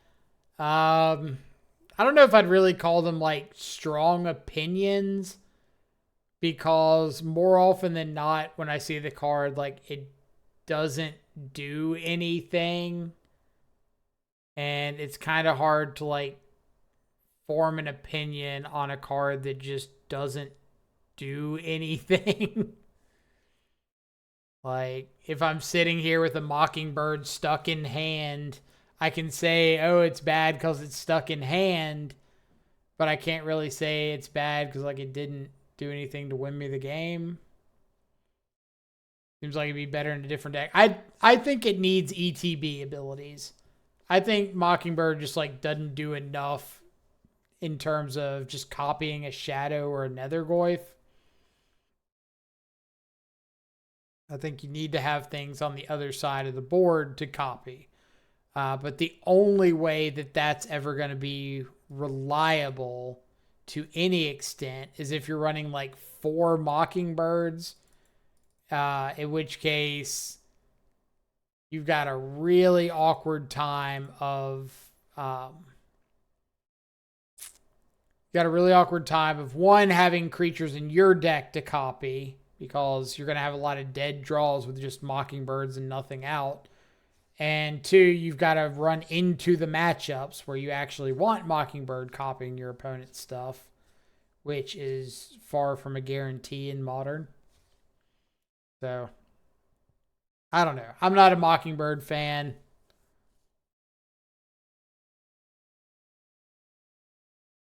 Make a classic R&D move and throw a draw card on it would make it better. If this said draw a card and I could just play this out as a bad Baleful Strix, then yeah, let's run it. Let's run the hell out of some Mockingbirds. It replaces itself. But it doesn't have that. We don't get Fire Design. We get Mockingbirds. Oh no. Oh no. It happened to opponent game 1. It's going to happen to us game 2. Mockingbird clearly should have been a wizard. Should have been an Avatar Praetor. Clearly, if you look into the soul of a Mockingbird, your universe ceases to exist.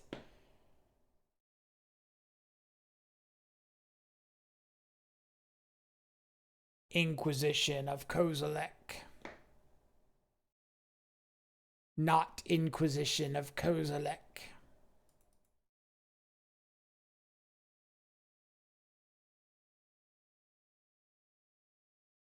2 to the bottom.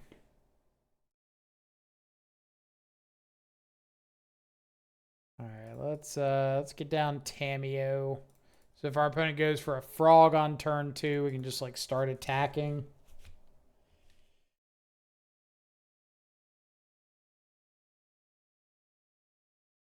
Land.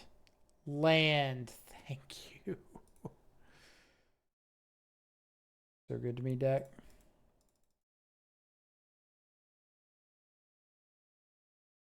And in the face of a deck playing Archmage's Charm, I'm probably never going to try to flip this Tamiyo. More than likely. There's a chance, but probably not.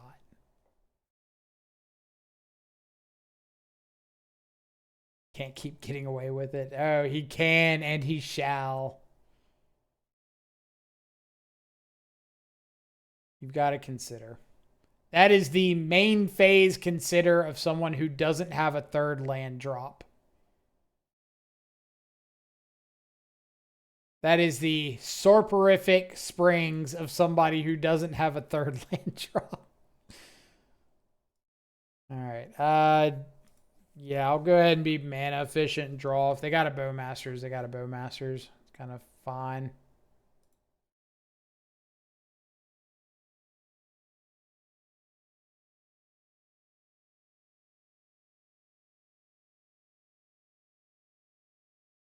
Oh my god, it's Lightning Bowmasters. Oh.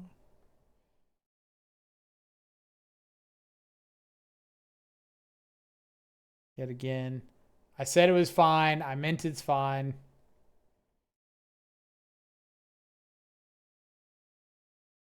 Ooh. Ooh. That's a thing we can do.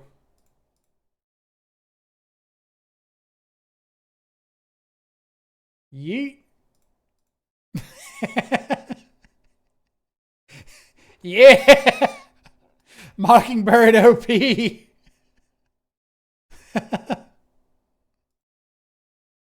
Long live the king. I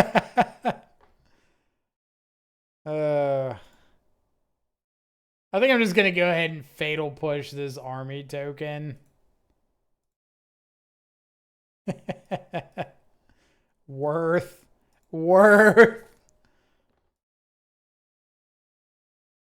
Oh, what did opponent say?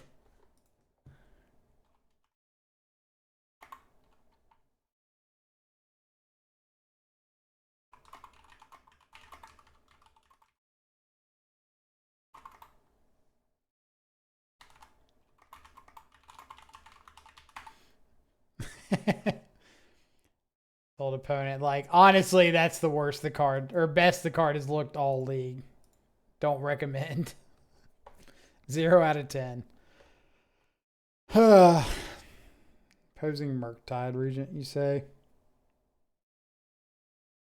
So I could play a frog.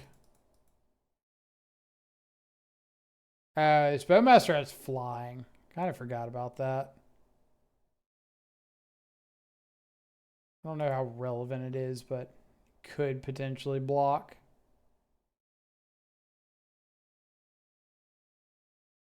Go for the throat.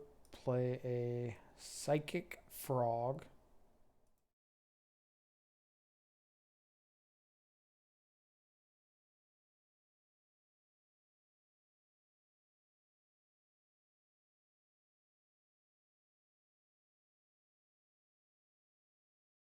They're going to be pretty tough to beat with this counter spell sitting around.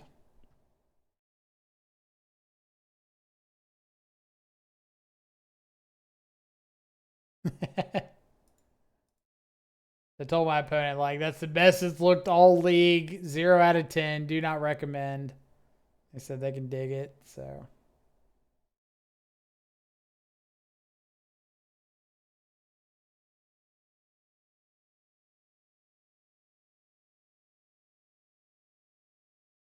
I kind of think I'm just taking this hit. Like, go to 3, hit back with the frog or something. Kind of feel like I need to find something relevant very quickly.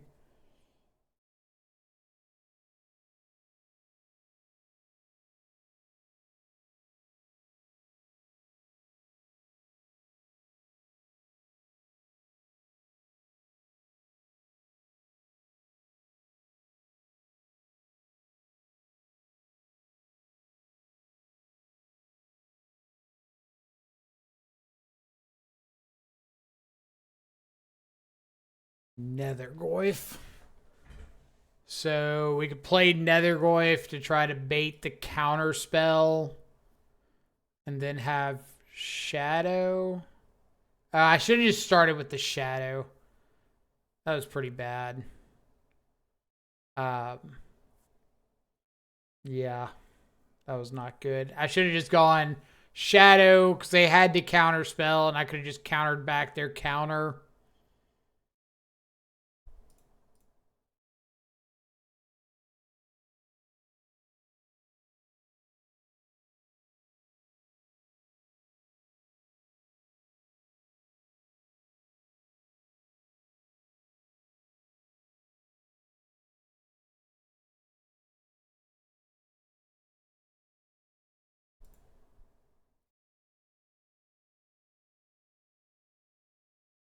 Well, if I play second frog, I'm just playing it into the known Stern Scolding. So, like, if they have a removal spell for this Bowmaster, they win regardless. But holding up the second counter spell, maybe there's a chance of, like, getting them to go for something on their turn. Like, if they go just cast the second Murktide, and maybe I can get them to fight there. Because I already have this Psychic Frog on the battlefield. So I can just, like, hop it next turn. Please don't have a Bowmaster. I will cry.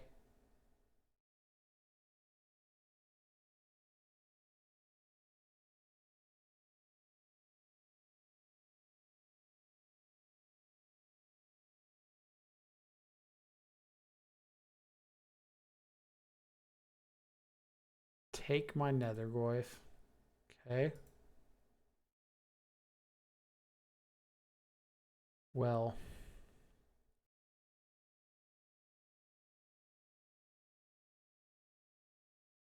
I'll go down to 1.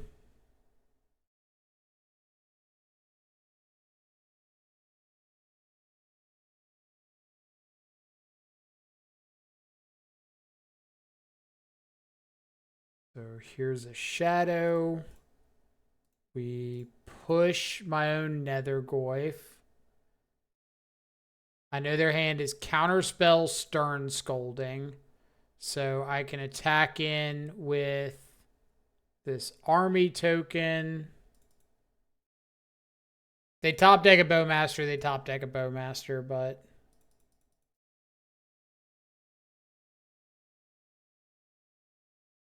if they draw dead, they can't attack with the Murktide, and I force the chump block on the way back.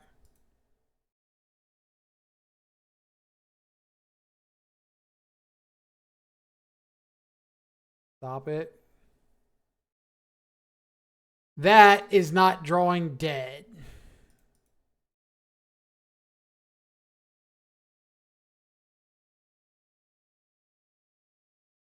That is not drawing dead at all.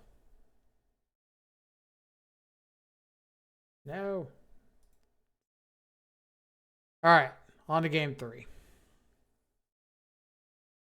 Any changes I'm making? Bring in another Thoughtseize over a Wraith.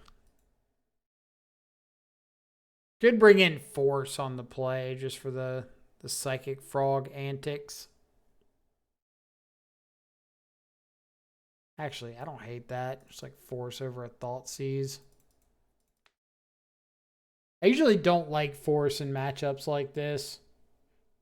I guess they're not really a hand disruption deck.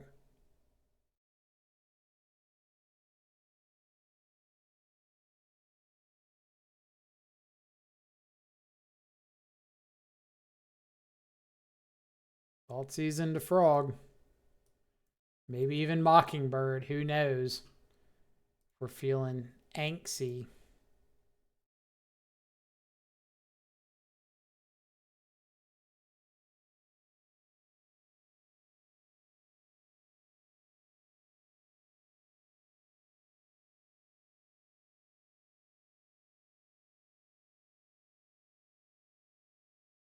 What you got?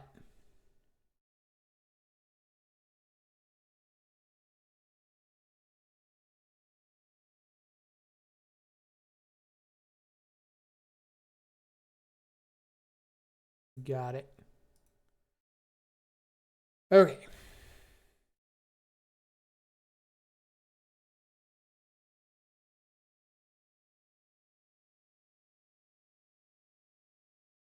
Subtlety.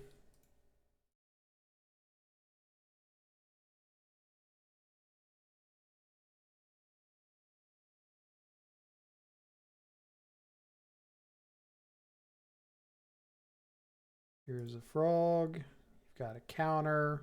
Yep. Subtlety. Subtlety, subtlety, subtlety.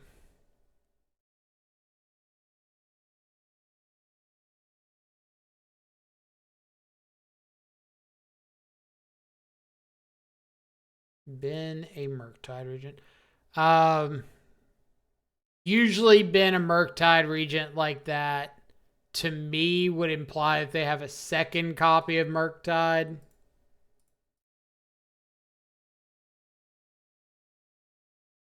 And they just don't want two of them.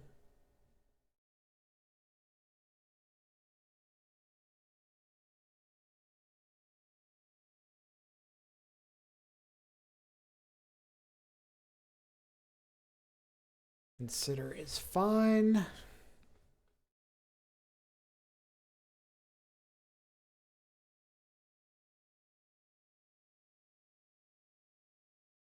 Keep on top.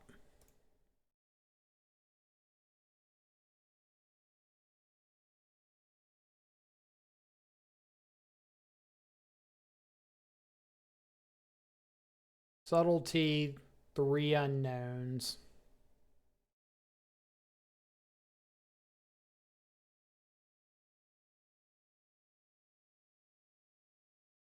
Subtlety, 3 unknowns. They could be trying to wait up for like Murktide plus Counterspell.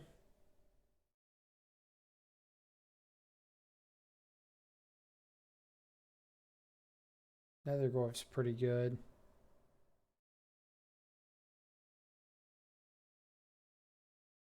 Yeah, let's get that down now. Because if they do have Murktide plus Counterspell, I want to go ahead and get this on the... Or Murktide plus Counterspell, or just Hardcast Subtlety. I want to get this on the board.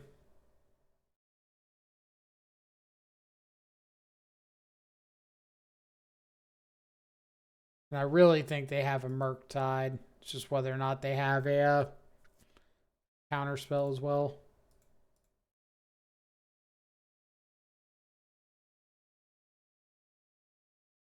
Got our Mockingbird. Play it for 2, so whatever one they kill, I can still copy the other one.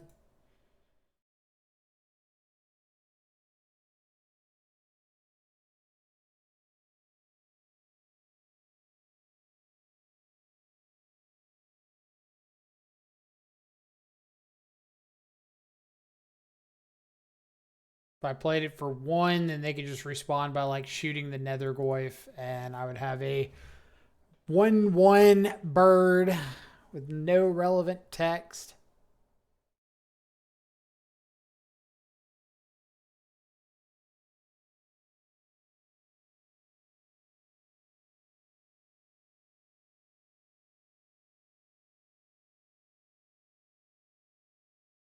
Oh yeah.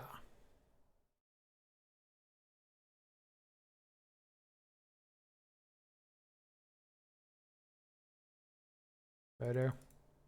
Photo, please.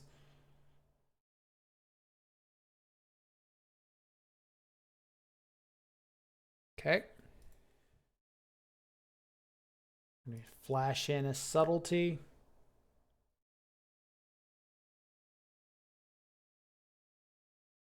Nope.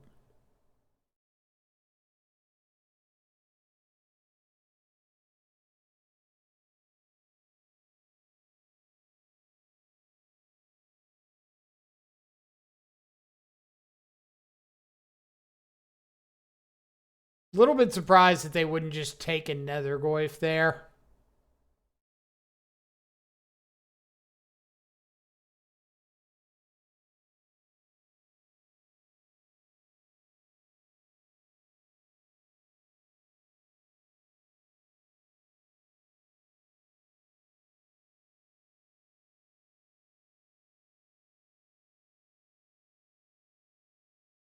All right.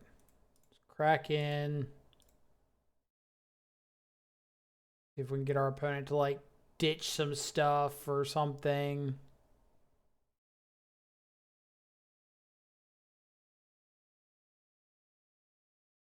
Go for the throat. My Mockingbird.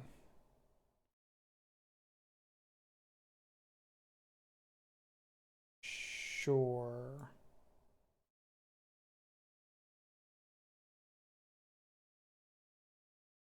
Not want to block the frog, so let's go ahead and fatal push that.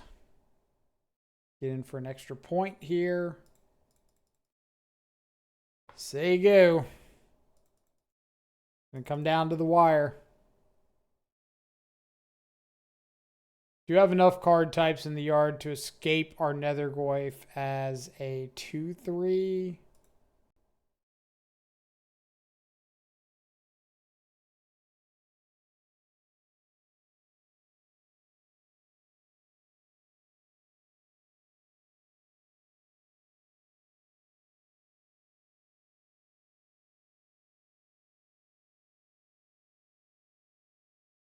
Attacking first, because I don't think that extra point of damage like matters at all.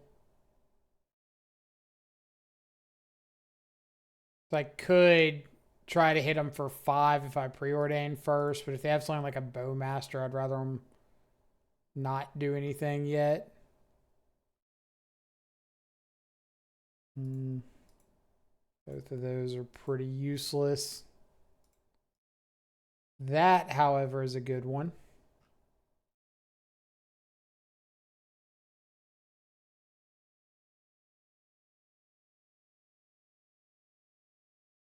Do I need to just go ahead? No. No, be patient. Be patient.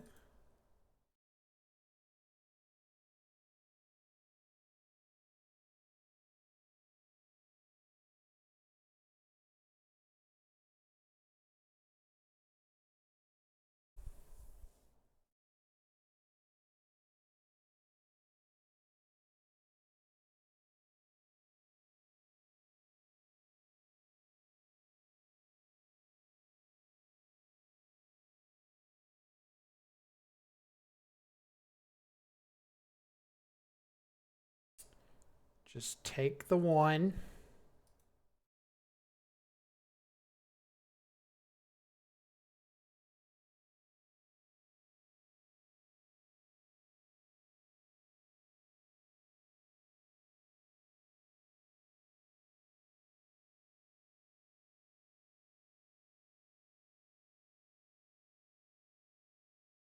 I need more than this.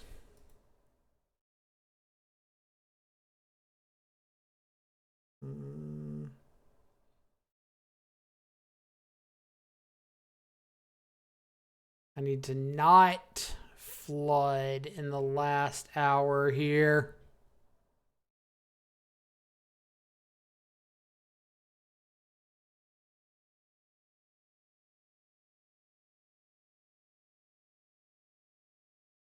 Still know about a subtlety in hand.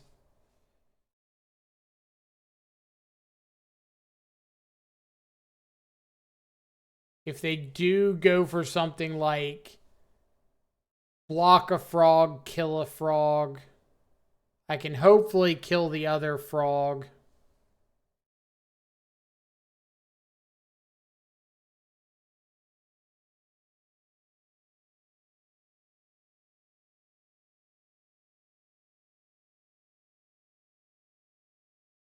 Or they got nothing. Fair enough. Fair enough. Let's go back.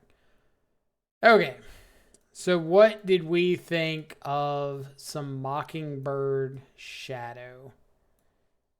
And I will do my darndest to give an honest opinion of cards.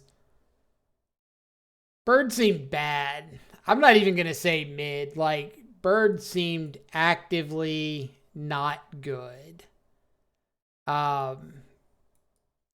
Having to have something around a copy means that you have to have a creature on the battlefield living for the bird to get any sort of value. Like we kind of mentioned that sometimes you can copy your opponent's creatures, but you're just not a deck built to utilize like an Amped Raptor or copying a Guide of Souls or something like that. So it just seems like a really bad trade-off. In your own deck, you're copying Nethergoyf for... Okay, so let's talk about the overall build of Shadow decks. We're built in a sense that a creature survives on the battlefield. We protect that creature. We attack in, hopefully a limited amount of times, get the game over with. Mockingbird doesn't follow that kind of guideline because you're copying something in a deck that already is built to have like one creature out attacking.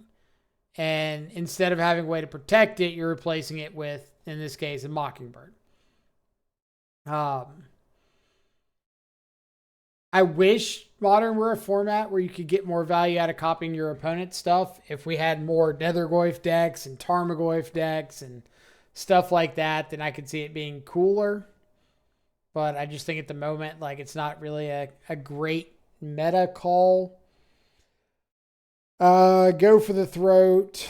We have talked about replacing that with Shoot the Sheriff or some other option. We did see Urza Saga in like round 1, so Go for the Throat not hitting artifacts was relevant. Tamiyo. This is not a build that's trying to turbo flip. Well, it is trying to turbo flip Tamiyo, but you can't try to turbo flip Tamiyo without having more than one Tamiyo. I think if you're wanting to run Mockingbird, I would just cut Tamiyo altogether and find something else to utilize that spot for, like Drown in the Lock, something. Just, I don't think a one of Tamiyo is worth it, but that's more just like personal opinion. Whenever I hear about somebody like 4-0ing a preliminary, I always want to know, I want to ask that person directly, especially if it's with a spicy list, something with like Mockingbird or the similar. How many games were won because of Mockingbird versus how many games were won just because you were like a Thoughtseize Shadow Nethergoyf deck backed up with counter spells? Like, are all these spots doing anything? Or do they just happen to be here filling up space while your primary game plan did the heavy lifting? Sideboard. Unmoored Ego might be a little slow for what it does. I feel like if you want that effect, Surgical Extraction's probably fine because you have Thoughtseizes and counterspells, like a lot of ways to get that thing into the graveyard and then surgical it. But Unmoored Ego being a 3-mana sorcery in a world where Veil of Summer exists is kind of rough. Otherwise, like, Force Negation, I think is good. I still think I like Break the Ice more than Consign to Memory. I think a lot of the times that you bring in Consign, you're kind of, oh, this is a flexible-ish sideboard card that can maybe do something in this matchup. But with Break the Ice, it's like, I want this against Tron. I want this against Eldrazi variants. And if I see it, I'm going to have a much better chance of winning the game. If I don't see it, then woe is me. But it is something you can like do proactively, and I like proactive. So that's what I thought about this deck list. As always, down in the description of the video below, we'll have a link to the Twitch in case you want to come check out a live stream like these fantastic people below are doing now. Discord, if you want to come join the Control Freak Discord, talk about Shadow, non-Shadow, everything under the sun. And the Twitter, because it's the first place that gets updated whenever we go live. So thanks everybody for tuning in. Hope you have a fantastic rest of your evening. Stay safe, enjoy some good food and company. Catch y'all live next time.